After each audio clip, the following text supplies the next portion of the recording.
हाँ जी दोस्तों, ਸਿਰਜਣਾਤਮਕ ਸਿੱਖਿਆ ਸੰਸਾਰ ਵੱਲੋਂ ਜ਼ੂਮ ਰਾਹੀਂ ਜੁੜੇ ਹੋਏ ਤੇ ਫੇਸਬੁੱਕ ਰਾਹੀਂ ਜੁੜੇ ਹੋਏ ਸਾਰੇ ਦੋਸਤਾਂ ਦਾ ਬਹੁਤ-ਬਹੁਤ ਸਵਾਗਤ ਹੈ। ਅੱਜ ਦੇ ਆਓ ਗੱਲਾਂ ਕਰੀਏ ਦੀ 20ਵੀਂ ਲੜੀ ਦੇ ਵਿੱਚ ਮਹਿਮਾਨ ਦੇ ਰੂਪ ਦੇ ਵਿੱਚ ਸਾਡੇ ਨਾਲ ਸ਼ਮੂਲੀਅਤ ਕਰ ਰਹੇ ਨੇ ਬਲਜਿੰਦਰ ਜੌੜਕੀਆਂ ਜੀ ਤੇ ਮੇਜ਼ਬਾਨ ਦੇ ਰੂਪ ਦੇ ਵਿੱਚ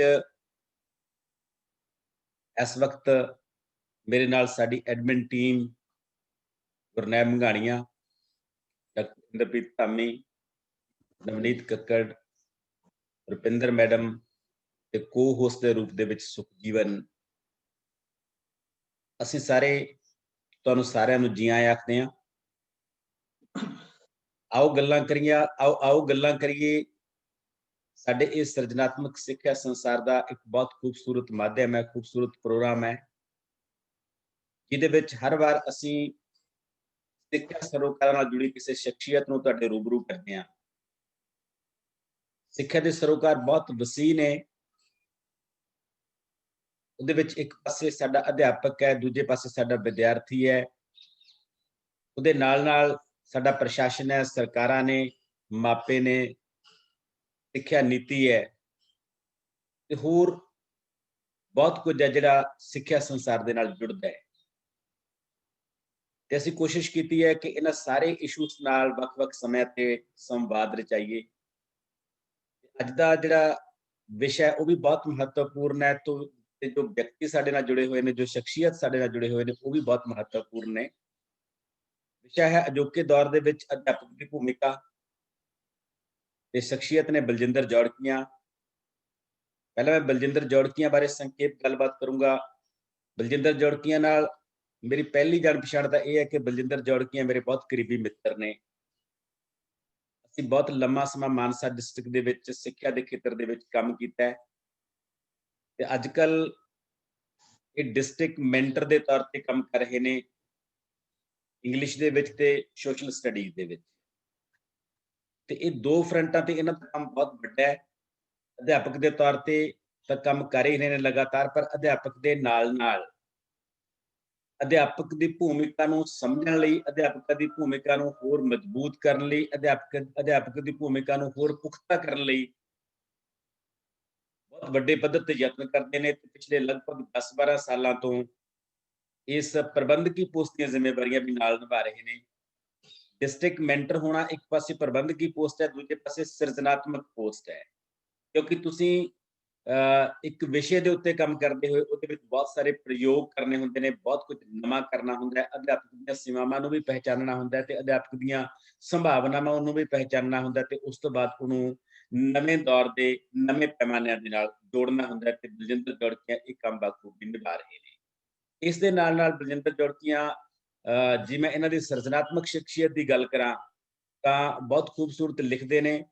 ਸਮਾਜਿਕ ਮਸਲਿਆਂ ਤੇ ਖਾਸ ਤੌਰ ਤੇ ਸਿੱਖਿਆ ਦੇ ਮਸਲਿਆਂ ਤੇ ਇਹਨਾਂ ਦੇ ਬਹੁਤ ਸਾਰੇ ਆਰਟੀਕਲ ਪਿਛਲੇ ਲੰਮੇ ਸਮੇਂ ਤੋਂ ਅਖਬਾਰਾਂ ਦੇ ਵਿੱਚ ਛਪ ਰਹੇ ਨੇ, ਜਿਹੜੇ ਲਗਾਤਾਰ ਤੁਸੀਂ ਉਹਨਾਂ ਨੂੰ ਪੜ੍ਹਦੇ ਵੀ ਰਹੇ ਹੋ। ਮਿੰਨੀ ਕਹਾਣੀਆਂ ਵੀ ਇਹਨਾਂ ਨੇ ਲਿਖੀਆਂ ਨੇ, ਕਵਿਤਾਵਾਂ ਲਿਖਣ ਦੀ ਕੋਸ਼ਿਸ਼ ਵੀ ਕਰਦੇ ਨੇ ਤੇ ਖਾਸ ਤੌਰ ਤੇ ਸਿੱਖਿਆ ਸਰੋਕਾਰਾਂ ਨਾਲ ਜੁੜੇ ਜਿਹੜੇ ਆਰਟੀਕਲ ਨੇ ਉਹਨਾਂ ਦੇ ਮਾਮਲੇ 'ਚ ਮੈਂ ਬਲਜਿੰਦਰ ਜੌੜਕੀਆਂ ਦੀ ਇੱਕ ਖਾਸ ਦੇਣ ਮੰਨਦਾ। ਸਿੱਖਿਆ ਦੇ ਬਹੁਤ ਸਾਰੇ ਪਹਿਲੂਆਂ ਤੇ ਇਹਨਾਂ ਨੇ ਲਗਾਤਾਰ ਲਿਖਿਆ ਹੈ ਤੇ ਬਹੁਤ ਖੂਬਸੂਰਤ ਲਿਖਿਆ ਹੈ। ਇਸ ਤੋਂ ਇਲਾਵਾ ਵੀ ਜਿੰਨੇ ਵੀ ਮਾਨਸਾ ਖੇਤਰ ਦੇ ਵਿੱਚ ਤੇ ਹੋਰ ਪਾਸੇ ਕੋਈ ਵੀ ਸਰਗਰਮੀਆਂ ਹੁੰਦੀਆਂ ਨੇ, ਸ਼ਹੀਦ ਭਗਤ ਸਿੰਘ ਕਲਾ ਮੰਚ ਪੰਜਾਬ ਮਾਨਸਾ ਦੇ ਫਰੰਟ ਤੇ ਵੀ ਸਾਡੇ ਨਾਲ ਕੰਮ ਕਰਦੇ ਨੇ ਤੇ ਹੋਰ ਹਰ ਮਸਲੇ 'ਚ ਜਿਹੜਾ ਵੀ ਸਮਾਜ ਪੱਖੀ ਕੰਮ ਹੈ ਉਹਦੇ ਵਿੱਚ ਆਪਣੀ ਭੂਮਿਕਾ ਨਿਭਾਉਂਦੇ ਨੇ। ਸੋ ਇਹ ਤਾਂ ਸੀ ਬਲਜਿੰਦਰ ਜੌੜਕੀਆਂ ਹੋਰਾਂ ਦੀ ਇੰਟਰੋਡਕਸ਼ਨ। ਬਲਜਿੰਦਰ ਜੌੜਕੀਆਂ ਜੀ, ਅਸੀਂ ਤੁਹਾਡਾ ਬਹੁਤ-ਬਹੁਤ ਸਵਾਗਤ ਕਰਦੇ ਹਾਂ। ਧੰਨਵਾਦ ਜੀ ਡਾਕਟਰ ਸਾਹਿਬ, ਸਾਰੀ ਟੀਮ ਦਾ ਸ਼ੁਕਰੀਆ ਜੀ, ਸਿਰਜਣਾਤਮਕ ਸਿੱਖਿਆ ਸੰਸਾਰ ਦੀ ਟੀਮ ਦਾ ਜੀ ਬਹੁਤ ਧੰਨਵਾਦ ਮੈਨੂੰ ਨਵਾਜਣ ਲਈ। ਜੀ ਇਸ ਤੋਂ ਬਾਅਦ ਆਪਾਂ ਨੇ ਵਿਸ਼ੇ ਬਾਰੇ ਜਿਵੇਂ ਤੁਹਾਨੂੰ ਪਤਾ ਹੈ ਕਿ ਵਿਸ਼ਾ ਬਹੁਤ ਮਹੱਤਵਪੂਰਨ ਹੈ, ਅਜੋਕੇ ਦੌਰ ਦੇ ਵਿੱਚ ਅਧਿਆਪਕ ਦੀ ਭੂਮਿਕਾ। ਆਪਾਂ ਸਾਰੇ ਅਧਿਆਪਕਾਂ ਤੇ ਅਧਿਆਪਕ ਹੋਣਾ ਆਪਣੇ ਆਪ ਦੇ ਵਿੱਚ ਗੌਰਵ ਵਾਲੀ ਗੱਲ ਹੈ। ਅਧਿਆਪਕ ਨੂੰ ਮਦਰ ਪ੍ਰੋਫੈਸ਼ਨ ਕਿਹਾ ਜਾਂਦਾ ਹੈ। ਅਧਿਆਪਕ ਉਹ ਪ੍ਰੋਫੈਸ਼ਨ ਹੈ ਜਿਹੜਾ ਕਿਸੇ ਵੀ ਦੌਰ ਦੇ ਵਿੱਚ ਇਰੈਲੇਵੈਂਟ ਨਹੀਂ ਹੁੰਦਾ ਹੈਗਾ, ਕਿਸੇ ਵੀ ਦੌਰ ਦੇ ਵਿੱਚ ਗੈਰ ਪ੍ਰਸੰਗਿਕ ਨਹੀਂ ਹੁੰਦਾ ਹੈਗਾ। ਆਦਿ ਕਾਲ ਤੋਂ ਲੈ ਕੇ ਅੱਜ ਤੱਕ ਅਧਿਆਪਕ ਦੇ ਕਿੱਤੇ ਦੀ ਭੂਮਿਕਾ ਵਧੀ ਹੈ, ਘਟੀ ਨਹੀਂ ਹੈਗੀ ਤੇ ਨਾ ਹੀ ਅੱਗੇ ਕਦੇ ਘਟੇ। ਕਿਉਂਕਿ ਇਹ ਉਹ ਕਿੱਤਾ ਹੈ, ਇਹ ਉਹ ਪ੍ਰੋਫੈਸ਼ਨ ਹੈ ਜਿਹਦੇ ਰਾਹੀਂ ਹਰ ਇੱਕ ਬੰਦੇ ਨੇ ਜ਼ਿੰਦਗੀ ਦਾ ਸਫ਼ਰ ਸ਼ੁਰੂ ਕਰਨਾ ਹੁੰਦਾ ਹੈ। ਮਾਂ-ਬਾਪ ਤੋਂ ਬਾਅਦ ਹਰ ਮਨੁੱਖ ਦੀ ਜ਼ਿੰਦਗੀ ਦੇ ਵਿੱਚ ਕਿਸੇ ਨਾ ਕਿਸੇ ਅਧਿਆਪਕ ਦੀ ਭੂਮਿਕਾ ਜ਼ਰੂਰ ਹੁੰਦੀ ਹੈ, ਜਿਹੜਾ ਕਿਸੇ ਉੱਚੇ ਰੁਤਬੇ ਤੱਕ ਪਹੁੰਚਦਾ ਹੈ। ਸੋ ਅਧਿਆਪਕ ਹੋਣਾ ਆਪਣੇ ਆਪ ਦੇ ਵਿੱਚ ਗੌਰਵ ਵਾਲੀ ਗੱਲ ਹੈ, ਪਰ ਅੱਜ ਦੇ ਦੌਰ ਦੇ ਵਿੱਚ ਅਧਿਆਪਨ ਦੇ ਖੇਤਰ ਨੂੰ ਚੁਣੌਤੀਆਂ ਬਹੁਤ ਨੇ, ਸੰਕਟ ਬਹੁਤ ਨੇ, ਚੈਲੰਜ ਬਹੁਤ ਨੇ ਉਹਦੇ ਸਾਹਮਣੇ। ਉਹ ਕਿਹੜੀਆਂ ਚੁਣੌਤੀਆਂ ਨੇ, ਕਿਹੜੇ ਸੰਕਟ ਨੇ, ਕਿਹੜੇ ਮਸਲੇ ਨੇ ਜਿਨ੍ਹਾਂ ਨਾਲ ਅੱਜ ਦਾ ਅਧਿਆਪਕ ਜੂਝ ਰਿਹਾ ਹੈ। ਅੱਜ ਦੇ ਅਧਿਆਪਕ ਨੇ ਵਕਤ ਦੇ ਨਾਲ-ਨਾਲ ਕਿਵੇਂ ਆਪਣੇ ਆਪ ਨੂੰ ਚੇਂਜ ਕਰਨਾ ਹੈ, ਕਿਵੇਂ ਆਪਣੇ ਆਪ ਨੂੰ ਅਪਡੇਟ ਕਰਨਾ ਹੈ, ਇਹ ਸਾਰੇ ਸਾਡੇ ਲਈ ਜਾਣਨ ਅਤੇ ਸਮਝਣ ਵਾਲੇ ਮਸਲੇ ਨੇ। ਤੇ ਇਹਨਾਂ ਸਾਰੇ ਮਸਲਿਆਂ ਤੇ ਗੱਲ ਕਰਨ ਲਈ ਬਲਜਿੰਦਰ ਜੌੜਕੀਆਂ ਸਾਡੇ ਨਾਲ ਨੇ। ਪਹਿਲਾਂ ਅਸੀਂ ਬਲਜਿੰਦਰ ਜੌੜਕੀਆਂ ਹੋਰਾਂ ਨੂੰ ਬੇਨਤੀ ਕਰਾਂਗੇ ਕਿ ਇਹ ਆਪ ਆਪਣੇ ਵੱਲੋਂ ਜਿਹੜੀਆਂ ਵੀ ਗੱਲਾਂ ਕਰਨੀਆਂ ਚਾਹੁੰਦੇ ਨੇ ਇਸ ਮਸਲੇ ਤੇ ਉਹ ਕਰਨਗੇ, ਤੇ ਉਸ ਤੋਂ ਬਾਅਦ ਜੇ ਕੋਈ ਸਵਾਲ ਬਾਕੀ ਹੋਣਗੇ ਜਾਂ ਗੱਲਬਾਤ ਜਾਂ ਸੰਵਾਦ ਬਾਕੀ ਹੋਊਗਾ, ਉਹ ਆਪਾਂ ਉਸ ਤੋਂ ਬਾਅਦ ਸਾਰੀ ਟੀਮ ਰਲ ਕੇ ਕਰਾਂਗੇ। ਸੋ ਬਲਜਿੰਦਰ ਜੌੜਕੀਆਂ ਜੀ, ਇਸ ਪਲੇਟਫਾਰਮ ਤੋਂ ਤੁਹਾਡਾ ਸਵਾਗਤ ਹੈ ਤੇ ਤੁਸੀਂ ਹੁਣ ਆਪਣੀ ਗੱਲ ਸਾਡੇ ਸਿਰਜਣਾਤਮਕ ਸਿੱਖਿਆ ਸੰਸਾਰ ਦੇ ਨਾਲ ਜੁੜੇ ਹੋਏ ਲਗਭਗ 30-32 ਹਜ਼ਾਰ ਅਧਿਆਪਕਾਂ ਦੇ ਨਾਲ ਕਰੋਗੇ। ਬਲਜਿੰਦਰ ਜੌੜਕੀਆਂ। ਹਾਂਜੀ, ਥੈਂਕ ਯੂ ਡਾਕਟਰ ਸਾਹਿਬ, ਸ਼ੁਕਰੀਆ। ਬਾਕੀ ਤੁਸੀਂ ਜੋ ਗੱਲਬਾਤ ਰੱਖੀ ਆ ਕਿ ਜਿਹੜਾ ਹੈਗਾ ਅਜੋਕੇ ਸਮੇਂ ਵਿੱਚ ਅਧਿਆਪਕ ਦਾ ਰੋਲ, ਅਧਿਆਪਕ ਦੀ ਭੂਮਿਕਾ ਕੀ ਹੋਵੇ, ਬੜਾ ਵੱਡਾ ਵਿਸ਼ਾ ਹੈ ਆਪਣੇ ਆਪ ਦੇ ਵਿੱਚ। ਇਸ ਨੂੰ ਜੇ ਆਪਾਂ ਆਖੀਏ ਅੱਧੇ ਘੰਟੇ ਦੇ ਵਿੱਚ ਇਸ ਨੂੰ ਕਲਾਵੇ 'ਚ ਲੈਣਾ ਬਹੁਤ ਵੱਡੀ ਗੱਲ ਹੈ, ਔਖੀ ਗੱਲ ਆ ਮੈਂ ਸਮਝਦਾ। ਪਰ ਫਿਰ ਵੀ ਮੈਂ ਕੋਸ਼ਿਸ਼ ਕਰੂੰਗਾ, ਕਿਉਂਕਿ ਤੁਹਾਡੇ ਜੇ ਵਿਦਵਾਨ ਤੇ ਜਹੀਨ ਸੱਜਣ ਜੋ ਸਿਰਜਣਾਤਮਕ ਸਿੱਖਿਆ ਸੰਸਾਰ ਦੇ ਨਾਲ ਜੁੜੇ ਹੋਏ ਨੇ, ਔਰ ਮੈਂ ਆਪ ਇਸ ਗਰੁੱਪ ਨਾਲ ਪਿਛਲੇ ਕਾਫੀ ਲੰਬੇ ਸਮੇਂ ਤੋਂ ਜੁੜਿਆ ਹੋਇਆ ਹਾਂ। ਔਰ ਇਹਦੇ ਵਿੱਚ ਜਿੱਥੇ ਗਰੁੱਪ ਦੇ ਵਿੱਚ ਸਾਡੇ ਬਹੁਤ ਕਾਬਲ ਟੈਲੈਂਟਡ ਟੀਚਰ ਸਾਹਿਬਾਨ ਸ਼ਾਮਲ ਨੇ, ਉਹਨਾਂ ਦੀਆਂ ਵੱਖ-ਵੱਖ ਵੰਨਗੀਆਂ ਲਿਖਣ ਦੀ ਹੋਵੇ, ਪੇਂਟਿੰਗ ਦੀ ਹੋਵੇ, ਕਵਿਤਾ ਦੀ ਹੋਵੇ, ਕੋਈ ਹੋਰ ਸਿਰਜਣਾ ਦਾ ਰੂਪ ਦੇ ਵਿੱਚ ਹੋਵੇ, ਤਾਂ ਉਹ ਦੇਖਦੇ ਰਹਿੰਦੇ ਆ। ਸੋ ਅੱਜ ਮੈਂ ਆਪਣੇ ਆਪ 'ਚ ਬੜਾ ਖੁਸ਼ੀ ਮਹਿਸੂਸ ਕਰਦਾ ਇਸ ਗੱਲ ਦੀ ਕਿ ਮੈਨੂੰ ਸਾਰੇ ਸਤਿਕਾਰਤ ਅਧਿਆਪਕ ਸਾਹਿਬਾਨ ਦੇ ਸਿੱਖਿਆ ਸੰਸਾਰ ਦੇ ਮਾਧਿਅਮ ਰਾਹੀਂ, ਸਿਰਜਣਾਤਮਕ ਸਿੱਖਿਆ ਸੰਸਾਰ ਦੇ ਮਾਧਿਅਮ ਰਾਹੀਂ ਮੈਨੂੰ ਰੂਬਰੂ ਕਰਵਾਇਆ ਹੈ। ਸੋ ਮੈਂ ਵਿਸ਼ੇ ਵੱਲ ਗੱਲ ਕਰਾਂ ਡਾਕਟਰ ਸਾਹਿਬ, ਕਿ ਜਿੰਨੀ ਸਮੇਂ ਨੇ ਤਰੱਕੀ ਕਰ ਲਈ ਹੈ, ਜਿੰਨੀ ਸਾਇੰਸ ਨੇ ਤਰੱਕੀ ਕਰ ਲਈ ਹੈ, ਜਿੰਨਾ ਅੱਜ ਸੂਚਨਾ ਤਕਨੀਕ ਨੇ ਤਰੱਕੀ ਕਰ ਲਈ ਹੈ, ਉਹਦੇ ਵਿੱਚ ਅਧਿਆਪਕ ਦੀਆਂ ਜ਼ਿੰਮੇਵਾਰੀਆਂ, ਅਧਿਆਪਕ ਦਾ ਰੋਲ ਤੇ ਅਧਿਆਪਕ ਦੀ ਰਿਸਪੌਂਸਿਬਿਲਿਟੀ ਵੀ ਵਧੀ ਹੈ।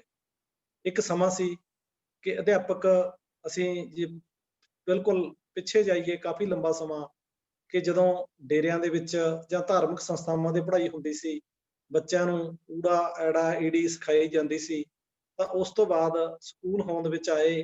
ਤਾਂ ਸਕੂਲ ਦੇ ਵਿੱਚ ਜਦੋਂ ਅਸੀਂ ਪੜ੍ਹੇ, ਪਿੰਡ ਜੌੜਕੀਆਂ ਮੇਰੀ ਪੜ੍ਹਾਈ ਹੋਈ ਆ, ਤਾਂ ਮੈਂ ਦੇਖਿਆ ਵੀ ਸਾਡੇ ਟੀਚਰ ਸਾਹਿਬਾਨ ਬੜੇ ਦੂਰ ਦਰਾਡੇ ਇਲਾਕਿਆਂ ਦੇ ਵਿੱਚੋਂ ਆਉਂਦੇ ਸੀ ਤੇ ਉਹ ਸਕੂਲ ਦੇ ਵਿੱਚ ਹੀ ਰਹਿੰਦੇ ਸੀ।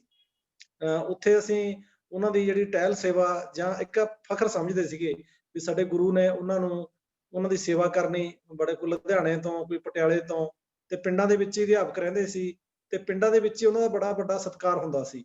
ਈਵਨ ਮੈਂ ਜੇ ਸਾਡੇ ਇਲਾਕੇ ਦੀ ਗੱਲ ਕਰਾਂ ਤਾਂ ਅੱਜ ਵੀ ਜਿਹੜੇ ਸਾਡੇ ਇਲਾਕੇ ਦੇ ਵਿੱਚ ਟੀਚਰ ਰਹਿ ਕੇ ਗਏ ਨੇ, ਸਾਡੇ ਕੁਸਲਾ ਗਿਆਨੀ ਸਰਦੂਲ ਸਿੰਘ ਜੀ, ਸ਼ਾਇਦ ਉਹ ਆਪਦੇ ਜਿਹੜੇ ਪੇਰੈਂਟਲ ਪਿੰਡ ਆ ਜਾਂ ਜਿੱਥੋਂ ਉਹਨਾਂ ਦੀ ਜਨਮ ਭੂਮੀ ਆ ਉੱਥੇ ਨਾ ਜੁੜੇ ਹੋਣ, ਤਾਂ ਉਹ ਜ਼ਿਆਦਾ ਜਿਹੜੇ ਸੀਗੇ ਜੁੜੇ, ਕੁਸਲੇ ਨਾਲ ਜੁੜੇ।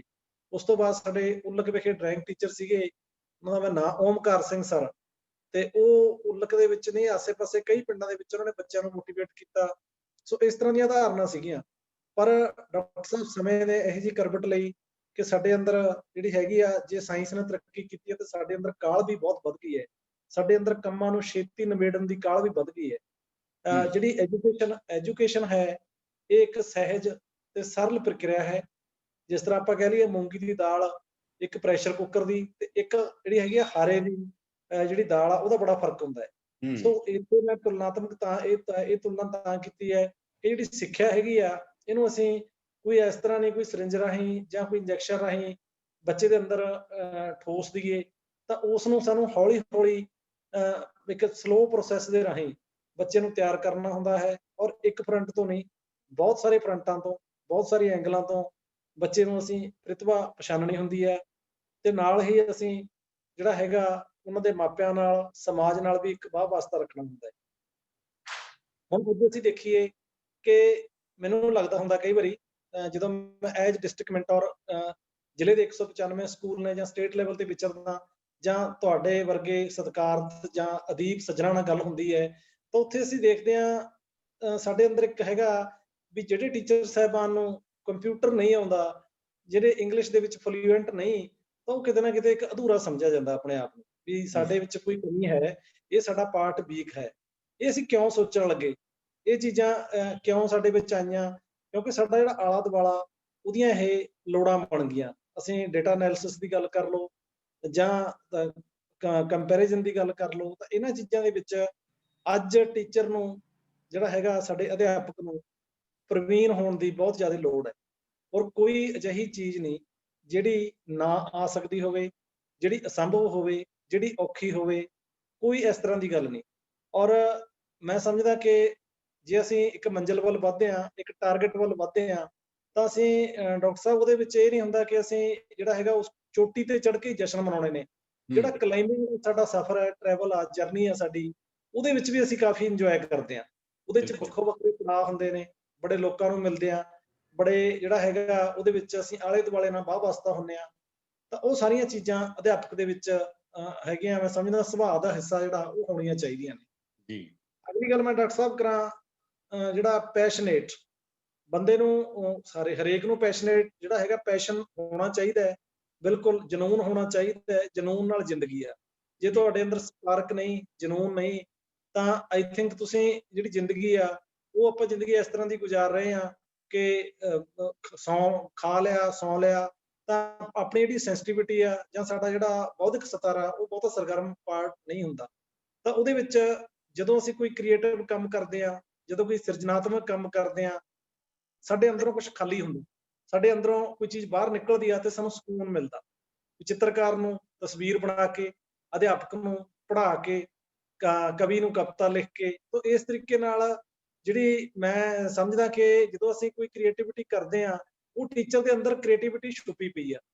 ਕੋਈ ਇਸ ਤਰ੍ਹਾਂ ਦੀ ਕੋਈ ਗੱਲ ਨਹੀਂ ਕਿ ਜਿਹੜੀ ਅਧਿਆਪਨ ਕਲਾ ਸਾਡੀ ਹੈਗੀ ਆ, ਉਹ ਕਿਸੇ ਬੀਐਡ ਦੀ, ਕਿਸੇ ਈਟੀਟੀ ਦੀ, ਕਿਸੇ ਯੂਜੀਸੀ ਦੀ ਜਿਹੜੀ ਹੈਗੀ ਆ, ਉਹਦੇ ਇੱਕ ਘੇਰੇ ਦੇ ਵਿੱਚ ਆ। ਅਧਿਆਪਨ ਦਾ ਜਿਹੜਾ ਘੇਰਾ ਹੈ ਬਹੁਤ ਵਿਸ਼ਾਲ ਹੈ, ਬਹੁਤ ਵਸੀਹ ਹੈ।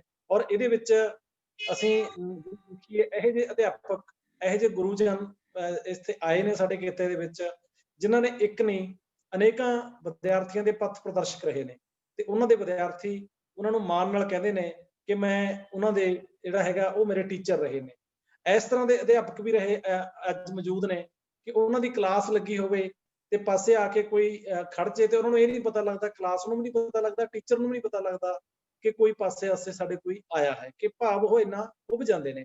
ਪਰ ਇਸ ਅਵਸਥਾ ਨੂੰ ਪਾਉਣ ਲਈ ਜਿਹੜਾ ਹੈਗਾ, ਸਾਨੂੰ ਸਮਾਜ ਨਾਲ ਵੀ ਜੁੜਨਾ ਪਊਗਾ, ਸਾਨੂੰ ਬੱਚਿਆਂ ਨਾਲ ਵੀ ਜੁੜਨਾ ਪਊਗਾ, ਸਾਨੂੰ ਬੁੱਕਸ ਨਾਲ ਵੀ ਜੁੜਨਾ ਪਊਗਾ, ਸਾਨੂੰ ਸੰਵੇਦਨਾ ਨਾਲ ਵੀ ਜੁੜਨਾ ਪਊਗਾ।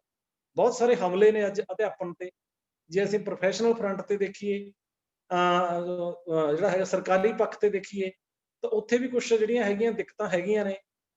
ਜੇਕਰ ਅਸੀਂ ਸਮਾਜਿਕ ਤੌਰ ਤੇ ਦੇਖੀਏ, ਉੱਥੇ ਵੀ ਦਿੱਕਤਾਂ ਹੈਗੀਆਂ ਨੇ, ਜਾਂ ਰਾਜਨੀਤਿਕ ਤੌਰ ਤੇ ਦੇਖੀਏ, ਉੱਥੇ ਵੀ ਹੈਗੀਆਂ ਨੇ, ਆਰਥਿਕ ਤੌਰ ਤੇ ਵੀ ਹੈਗੀਆਂ ਨੇ। ਪਰ ਇਹਨਾਂ ਸਾਰੀਆਂ ਸਮੱਸਿਆਵਾਂ ਦੇ ਸਨਮੁਖ ਅਧਿਆਪਕ ਨੇ ਆਪਣੇ ਆਪ ਨੂੰ ਉੱਚਾ ਕਰਨਾ ਹੁੰਦਾ ਹੈ, ਆਪਣੇ ਆਪ ਨੂੰ ਬਾਹਰ ਕੱਢਣਾ ਹੁੰਦਾ ਹੈ। ਇੱਕ ਮੈਂ ਸਮਝਦਾ ਹੁੰਦਾ ਡਾਕਟਰ ਸਾਹਿਬ ਕਿ ਜੇ ਤੁਸੀਂ ਸਧਾਰਨ ਗੱਲਾਂ ਕਰ ਰਹੇ ਹੋ, ਜਿਸ ਤਰ੍ਹਾਂ ਦੀਆਂ ਗੱਲਾਂ ਤੁਹਾਡਾ ਆਲਾ ਦੁਆਲਾ ਕਰ ਰਿਹਾ, ਤੇ ਤੁਸੀਂ ਵੀ ਉਹੋ ਜਿਹੀਆਂ ਗੱਲਾਂ ਕਰ ਰਹੇ ਹੋ, ਤੁਸੀਂ ਕੋਈ ਵੱਡਾ ਮਾਰਕਾ ਨਹੀਂ ਮਾਰ ਸਕਦੇ। ਤੁਸੀਂ ਕੋਈ ਵੱਡੀ, ਆਪਾਂ ਨਹੀਂ ਕਹਿ ਸਕਦੇ ਕਿ ਵੱਡੀ ਆਪਾਂ ਕੋਈ ਵੱਡੀ ਵੱਖਰੀ ਚੀਜ਼ ਕਰਾਂਗੇ, ਜਾਂ ਜਿਵੇਂ ਸ਼ਿਵ ਜੀ ਕਹਿੰਦੇ ਹੁੰਦੇ ਨੇ, ਵਿਨਰਸ ਜਾਂ ਡੋਂਟ ਡੂ ਡਿਫਰੈਂਟ ਥਿੰਗਸ, ਦੇ ਡੂ ਥਿੰਗਸ ਡਿਫਰੈਂਟਲੀ। ਚੀਜ਼ਾਂ ਹੈਗੀਆਂ ਨੇ, ਕੁਝ ਵੱਖਰੇ ਤਰ੍ਹਾਂ ਦੇ ਨਾਲ, ਕ੍ਰੀਏਟਿਵ ਵੇ ਦੇ ਨਾਲ ਕਰਨ ਦੀ ਲੋੜ ਹੈ। ਜਿਹੜੀ ਕ੍ਰੀਏਟਿਵਿਟੀ ਆ ਉਹ ਥਾਂ ਥਾਂ ਤੇ ਪਈ ਆ, ਤੇ ਕ੍ਰੀਏਟਿਵਿਟੀ ਨੂੰ ਡਿਸਪਲੇ ਕਰਨ ਲਈ, ਉਹਨੂੰ ਜਿਹੜਾ ਹੈਗਾ ਬੱਚਿਆਂ ਤੱਕ ਲੈ ਕੇ ਜਾਣ ਲਈ, ਸਾਨੂੰ ਜਿਹੜੇ ਇਨਫੋਰਮੇਸ਼ਨ ਟੈਕਨੋਲੋਜੀ ਦੇ ਟੂਲ ਨੇ, ਜਿਹੜੀਆਂ ਕੰਪਿਊਟਰ ਦੀਆਂ ਜੁਗਤਾਂ ਨੇ, ਜਾਂ ਜਿਹੜੀਆਂ ਅੱਜ ਆਧੁਨਿਕ ਜਿਹੜੀਆਂ ਸਾਡੇ ਟੂਲਸ ਨੇ, ਉਹਨਾਂ ਦੇ ਨਾਲ ਜਿਹੜਾ ਹੈਗਾ ਜੁੜਨਾ ਬਿਲਕੁਲ ਪਊਗਾ। ਲਾਜ਼ਮੀ ਤੌਰ ਤੇ ਸਾਨੂੰ ਜੁੜਨਾ ਪਊਗਾ। ਕਿਉਂਕਿ ਦੇਖੋ, ਨੇਮ ਤੇ ਫੇਮ ਸਾਡੀ ਹਰੇਕ ਬੰਦੇ ਦੀ, ਸਾਡੇ ਪ੍ਰਿੰਸੀਪਲ ਭੁੱਲਰ ਹਰਿੰਦਰ ਸਿੰਘ ਜੀ ਪੱਤਾ ਮਾਲੋਕਾ, ਉਹ ਕਹਿੰਦੇ ਹੁੰਦੇ ਨੇ, ਮੈਨੂੰ ਵੀ ਉਹਨਾਂ ਦੀ ਗੱਲ ਕਈ ਵਾਰੀ ਲੱਗਦੀ ਹੁੰਦੀ ਆ ਕਿ ਨੇਮ ਹਰੇਕ ਦੀ ਭੁੱਖ ਹੈ, ਫੇਮ ਵੀ ਹਰੇਕ ਦੀ ਭੁੱਖ ਹੈ, ਪਰ ਇੰਨੀ ਨਹੀਂ ਹੋਣੀ ਚਾਹੀਦੀ ਕਿ ਅਸੀਂ ਬਿਨਾਂ ਕੁਝ ਕੀਤੇ, ਬਿਨਾਂ ਕੁਝ ਮਿਹਨਤ ਕੀਤੇ ਨੇਮ ਤੇ ਫੇਮ ਚਾਹੁੰਦੇ ਹੋਈਏ। ਤਾਂ ਉਹਦੇ ਵਿੱਚ ਇਹ ਹੈ ਜੀ ਕਿ ਅਸੀਂ ਜਿਹੜਾ ਹੈਗਾ ਕੁਛ ਨਾ ਕੁਛ ਕਰੀਏ, ਕੁਛ ਨਾ ਕੁਛ ਨਵਾਂ ਕਰੀਏ। ਸਾਡਾ ਜਿਹੜਾ ਸਾਡਾ ਹੈਗਾ ਕੱਲ ਹੈ, ਕੱਲ ਨਾਲੋਂ ਸਾਡਾ ਅੱਜ ਵਧੀਆ ਹੋਣਾ ਚਾਹੀਦਾ ਤੇ ਅੱਜ ਨਾਲੋਂ ਸਾਡਾ ਕੱਲ ਵਧੀਆ ਹੋਣਾ ਚਾਹੀਦਾ ਹੈ। ਦੁਨੀਆ ਬਹੁਤ ਤੇਜ਼ ਭੱਜ ਰਹੀ ਹੈ, ਪਰ ਅਧਿਆਪਕ ਨੂੰ ਬਿਲਕੁਲ ਸਹਿਜ ਤੇ ਸੰਤੋਖ ਤੇ ਜਿਹੜਾ ਹੈਗਾ ਧੀਰਜ ਨਾਲ ਬੱਚਿਆਂ ਦੇ ਨਾਲ ਵਿਚਰਨਾ ਚਾਹੀਦਾ ਹੈ। ਉਹ ਇੱਕ ਉਸ ਜਿਹੜਾ ਆਪਾਂ ਦੇਖੀਏ ਕਿ ਫੁੱਲਾਂ ਦੇ ਮਾਲੀ ਹੁੰਦੇ ਨੇ, ਜਿਨ੍ਹਾਂ ਦੇ ਵਿੱਚੋਂ ਅਨੇਕਾਂ ਹੀ ਗੁਲਦੌਦੀਆਂ, ਗੇਂਦੇ, ਗੁਲਾਬ, ਚਮੇਲੀ, ਕਿੰਨਾ ਕੁਛ ਪਿਆ ਹੁੰਦਾ ਹੈ। ਉਹਨਾਂ ਦੇ ਵਿੱਚੋਂ ਉਹਨਾਂ ਨੂੰ ਉਹਨਾਂ ਨੇ ਸ਼ੇਪ ਦੇਣੀ ਹੁੰਦੀ ਹੈ। ਤਾਂ ਉਹਦੇ ਵਿੱਚ ਜਿਹੜਾ ਅਜੋਕੇ ਸਮੇਂ ਦੇ ਵਿੱਚ ਜਿਹੜਾ ਹੈਗਾ ਅਧਿਆਪਕ ਨੇ, ਜੇਕਰ ਸਾਡਾ ਅਧਿਆਪਕ ਅਪਡੇਟ ਨਹੀਂ ਹੋਊਗਾ, ਉਹ ਕਿਤੇ ਨਾ ਕਿਤੇ ਪਿੱਛੇ ਰਹਿ ਜਾਊਗਾ ਤੇ ਪਿੱਛੇ ਰਹਿਣ ਨਾਲ ਉਹਦੇ ਜਿਹੜੇ ਅੰਦਰਲੇ ਗੁਣ ਨੇ, ਅੰਦਰਲੀਆਂ ਕੁਆਲਿਟੀਆਂ ਨੇ, ਉਹ ਬਾਹਰ ਨਹੀਂ ਆ ਸਕਣਗੀਆਂ। ਅਸੀਂ ਦੇਖਦੇ ਹਾਂ ਅੱਜ ਤੁਸੀਂ ਗੂਗਲ ਤੇ ਸਰਚ ਮਾਰ ਲਓ, ਹਰੇਕ ਦੀ ਜੇਬ ਦੇ ਵਿੱਚ ਇਨਸਾਈਕਲੋਪੀਡੀਆ ਡਾਕਟਰ ਸਾਹਿਬ, ਹਰੇਕ ਦੀ ਜੇਬ ਦੇ ਵਿੱਚ। ਔਰ ਜੇ ਆਪਾਂ ਜਾਂ ਸਾਡੇ 25,000 ਅਧਿਆਪਕ ਸਾਹਿਬਾਨ ਦਾ ਇਹ ਪਲੇਟਫਾਰਮ ਆ, ਤਾਂ ਇੱਥੇ ਵੀ ਅਸੀਂ ਇਹ ਇਨਫੋਰਮੇਸ਼ਨ ਟੈਕਨੋਲੋਜੀ ਦਾ ਸਾਡਾ ਸਾਧਨ ਹੈ।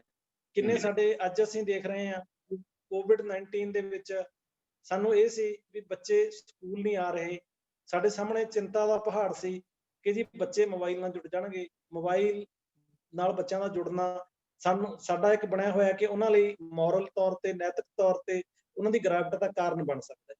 ਪਰ ਜਿੱਥੋਂ ਤੱਕ ਮੈਂ ਡਾਕਟਰ ਸਾਹਿਬ ਵਿਚਰ ਕੇ ਦੇਖਿਆ, ਜਾਂ ਸਕੂਲ ਮੁਖੀ ਸਾਹਿਬਾਨ ਜਾਂ ਟੀਚਰ ਸਾਹਿਬਾਨ ਨਾਲ ਜਿੰਨੀ ਗੱਲ ਹੋਈ, ਜਾਂ ਮੇਰੀ ਬੱਚਿਆਂ ਨਾਲ ਗੱਲ ਹੋਈ, ਤਾਂ ਉੱਥੇ ਦੇਖਦੇ ਹਾਂ ਕਿ ਉਹ ਲੋੜ ਬਣੀ। ਤਾਂ ਲੋੜ ਦੇ ਵਿੱਚੋਂ ਜਿਹੜੀਆਂ ਚੀਜ਼ਾਂ ਸਾਨੂੰ ਲੱਗੀਆਂ ਵੀ ਇਹ ਨਹੀਂ ਹੋਣੀਆਂ ਚਾਹੀਦੀਆਂ, ਉਹ ਕਿਤੇ ਨਾ ਕਿਤੇ ਸਾਡੀ ਗਾਈਡੈਂਸ ਨਾਲ, ਇੱਕ ਜਿਹੜਾ ਹੈਗਾ ਅਧਿਆਪਕ ਦੀ ਗਾਈਡੈਂਸ ਨਾਲ ਐਲੀਮੀਨੇਟ ਵੀ ਹੋਈਆਂ ਨੇ ਕਿ ਬੇਟਾ ਇਹ ਕੰਮ ਨਹੀਂ ਆਪਾਂ ਕਰਨਾ, ਇਹਦੀ ਵਰਤੋਂ ਸੁਚੱਜੀ ਵਰਤੋਂ ਇਸ ਤਰੀਕੇ ਨਾਲ ਕਰਨੀ ਆ।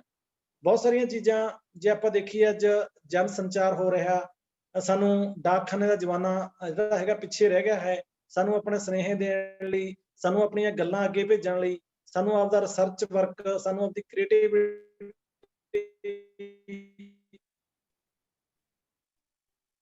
ਦੁਨੀਆ ਤੱਕ ਭੇਜਣ ਲਈ ਜਿਹੜਾ ਹੈਗਾ ਇਸ ਕਿਉਂਕਿ ਇਹ ਜਿਹੜਾ ਹੈਗਾ ਪਿਛਲੇ ਦਹਾਕੇ ਦੇ ਵਿੱਚ ਜ਼ਿਆਦਾ ਜਿਹੜਾ ਹੜ੍ਹ ਆਇਆ, ਤਾਂ ਇੱਥੇ ਅਸੀਂ ਇਹਦੇ ਮੈਂ ਸਮਝੂਗਾ ਫਾਊਂਡਰ ਹੈਗੇ ਆ ਆਪਾਂ, ਉਹ ਅਧਿਆਪਕ ਅਸੀਂ ਜਿਹੜੇ ਇੱਕ ਇਹ ਅਸੀਂ ਬਦਲਾਅ ਦੇਖਿਆ ਕਿ ਅਸੀਂ ਇੱਕ ਟਾਈਮ ਦੇਖਿਆ ਕਿ ਤੁਸੀਂ ਆਪਦਾ ਐਂਡਰੋਇਡ ਫੋਨ ਲਓ ਜੀ, ਅਸੀਂ ਪੁੱਛਦੇ ਸੀ ਉਹ ਕਾਹਦੇ ਵਾਸਤੇ, ਉਹ 'ਚ ਐਪਲੀਕੇਸ਼ਨ ਪੈਂਦੀਆਂ, ਉਹਦੇ ਵਿੱਚ ਆਹ ਚੀਜ਼ ਆ, ਉਹਦੇ ਵਿੱਚ ਆਹ ਚੀਜ਼ ਆ।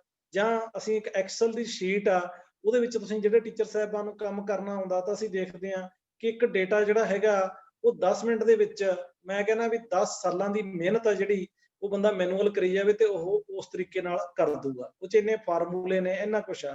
ਸੋ ਇਹ ਮਾਤਰ ਜਿਹੜੀਆਂ ਗੱਲਾਂ ਆਪ ਜੀ ਨਾਲ ਮੈਂ ਸਾਂਝੀਆਂ ਕਰ ਰਿਹਾ, ਇਹਨਾਂ ਤੋਂ ਭਾਵ ਇਹ ਆ ਕਿ ਅਸੀਂ ਬੀਇੰਗ ਟੀਚਰ, ਇਹਨਾਂ ਨਾਲ ਸਾਨੂੰ ਜਿਹੜਾ ਹੈਗਾ ਜੁੜਨਾ ਪਊਗਾ। ਜੁੜਨ ਦੇ ਨਾਲ ਹੀ ਸਾਡਾ ਜਿਹੜਾ ਵਿਕਾਸ ਆ ਉਹ ਸੰਭਵ ਹੈ।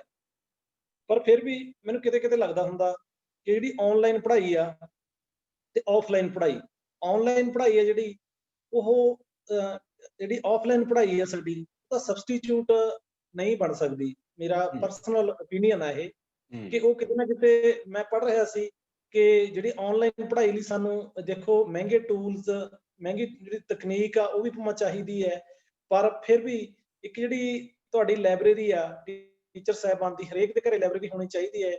ਉਹ ਲਿਖਿਆ ਹੁੰਦਾ ਸੀ ਅੱਗੇ ਜਦੋਂ ਸਾਖਰਤਾ ਚੱਲੀ ਸਾਡੇ ਮਾਨਸਾ ਜ਼ਿਲ੍ਹੇ 'ਚ, ਮੇਰੇ ਇੱਕ ਮਾਟੋ ਯਾਦ ਹੈ, ਪਾਪਾ ਜੀ ਨਾ ਪੀਓ ਸ਼ਰਾਬ, ਮੈਨੂੰ ਲੈ ਕੇ ਦਿਓ ਇੱਕ ਕਿਤਾਬ। ਤਾਂ ਉਹਦੇ ਵਿੱਚ ਮੈਂ ਦੇਖਦਾ ਹੁੰਦਾ ਸੀ ਬਹੁਤ ਸਾਰੇ ਜਿਹੜੇ ਅਸੀਂ ਦੇਖੋ ਜਿਹੜਾ ਸਾਡਾ ਮੇਨ ਰੁਜ਼ਗਾਰ ਆ ਉਹ ਸਾਡਾ ਕਿਤਾਬਾਂ ਸਾਡੀ ਬੁਨਿਆਦ ਆ।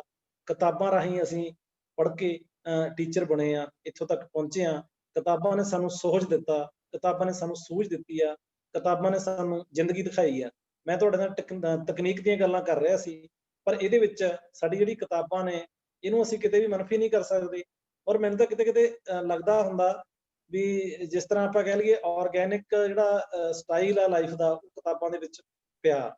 ਕਿਤਾਬਾਂ ਸਾਨੂੰ ਜਿਹੜੀਆਂ ਹੈਗੀਆਂ ਸੇਧ ਦਿੰਦੀਆਂ ਨੇ, ਕਿਤਾਬਾਂ ਇੱਕ ਸਲੀਕਾ ਦੱਸਦੀਆਂ ਨੇ, ਇੱਕ ਧਾਰਾ ਦੱਸਦੀਆਂ ਨੇ, ਇੱਕ ਸਾਨੂੰ ਜਿਹੜਾ ਹੈਗਾ ਇੱਕ ਬੱਝਵੇਂ ਰੂਪ ਜ਼ਿੰਦਗੀ ਜਿਉਣ ਦਾ ਉਪਦੇਸ਼ ਵੀ ਦਿੰਦੀਆਂ ਨੇ। ਔਰ ਮੈਂ ਇਸ ਮਾਧਿਅਮ ਰਾਹੀਂ, ਇਸ ਪਲੇਟਫਾਰਮ ਰਾਹੀਂ ਆਪ ਸਭ ਨੂੰ ਬੇਨਤੀ ਕਰੂੰਗਾ, ਭਾਵੇਂ ਮੇਰੇ ਕੋਲੇ ਵੀ ਉਸ ਤਰ੍ਹਾਂ ਦੀ ਲਾਇਬ੍ਰੇਰੀ ਨਹੀਂ, ਮੈਂ ਕੋਸ਼ਿਸ਼ ਕਰ ਰਿਹਾ ਆਉਣ ਵਾਲੇ ਦਿਨਾਂ ਦੇ ਵਿੱਚ, ਸਮੇਂ ਦੇ ਵਿੱਚ ਇੱਕ ਲਾਇਬ੍ਰੇਰੀ ਜਿਹੜੀ ਹੋਣੀ ਚਾਹੀਦੀ ਹੈ।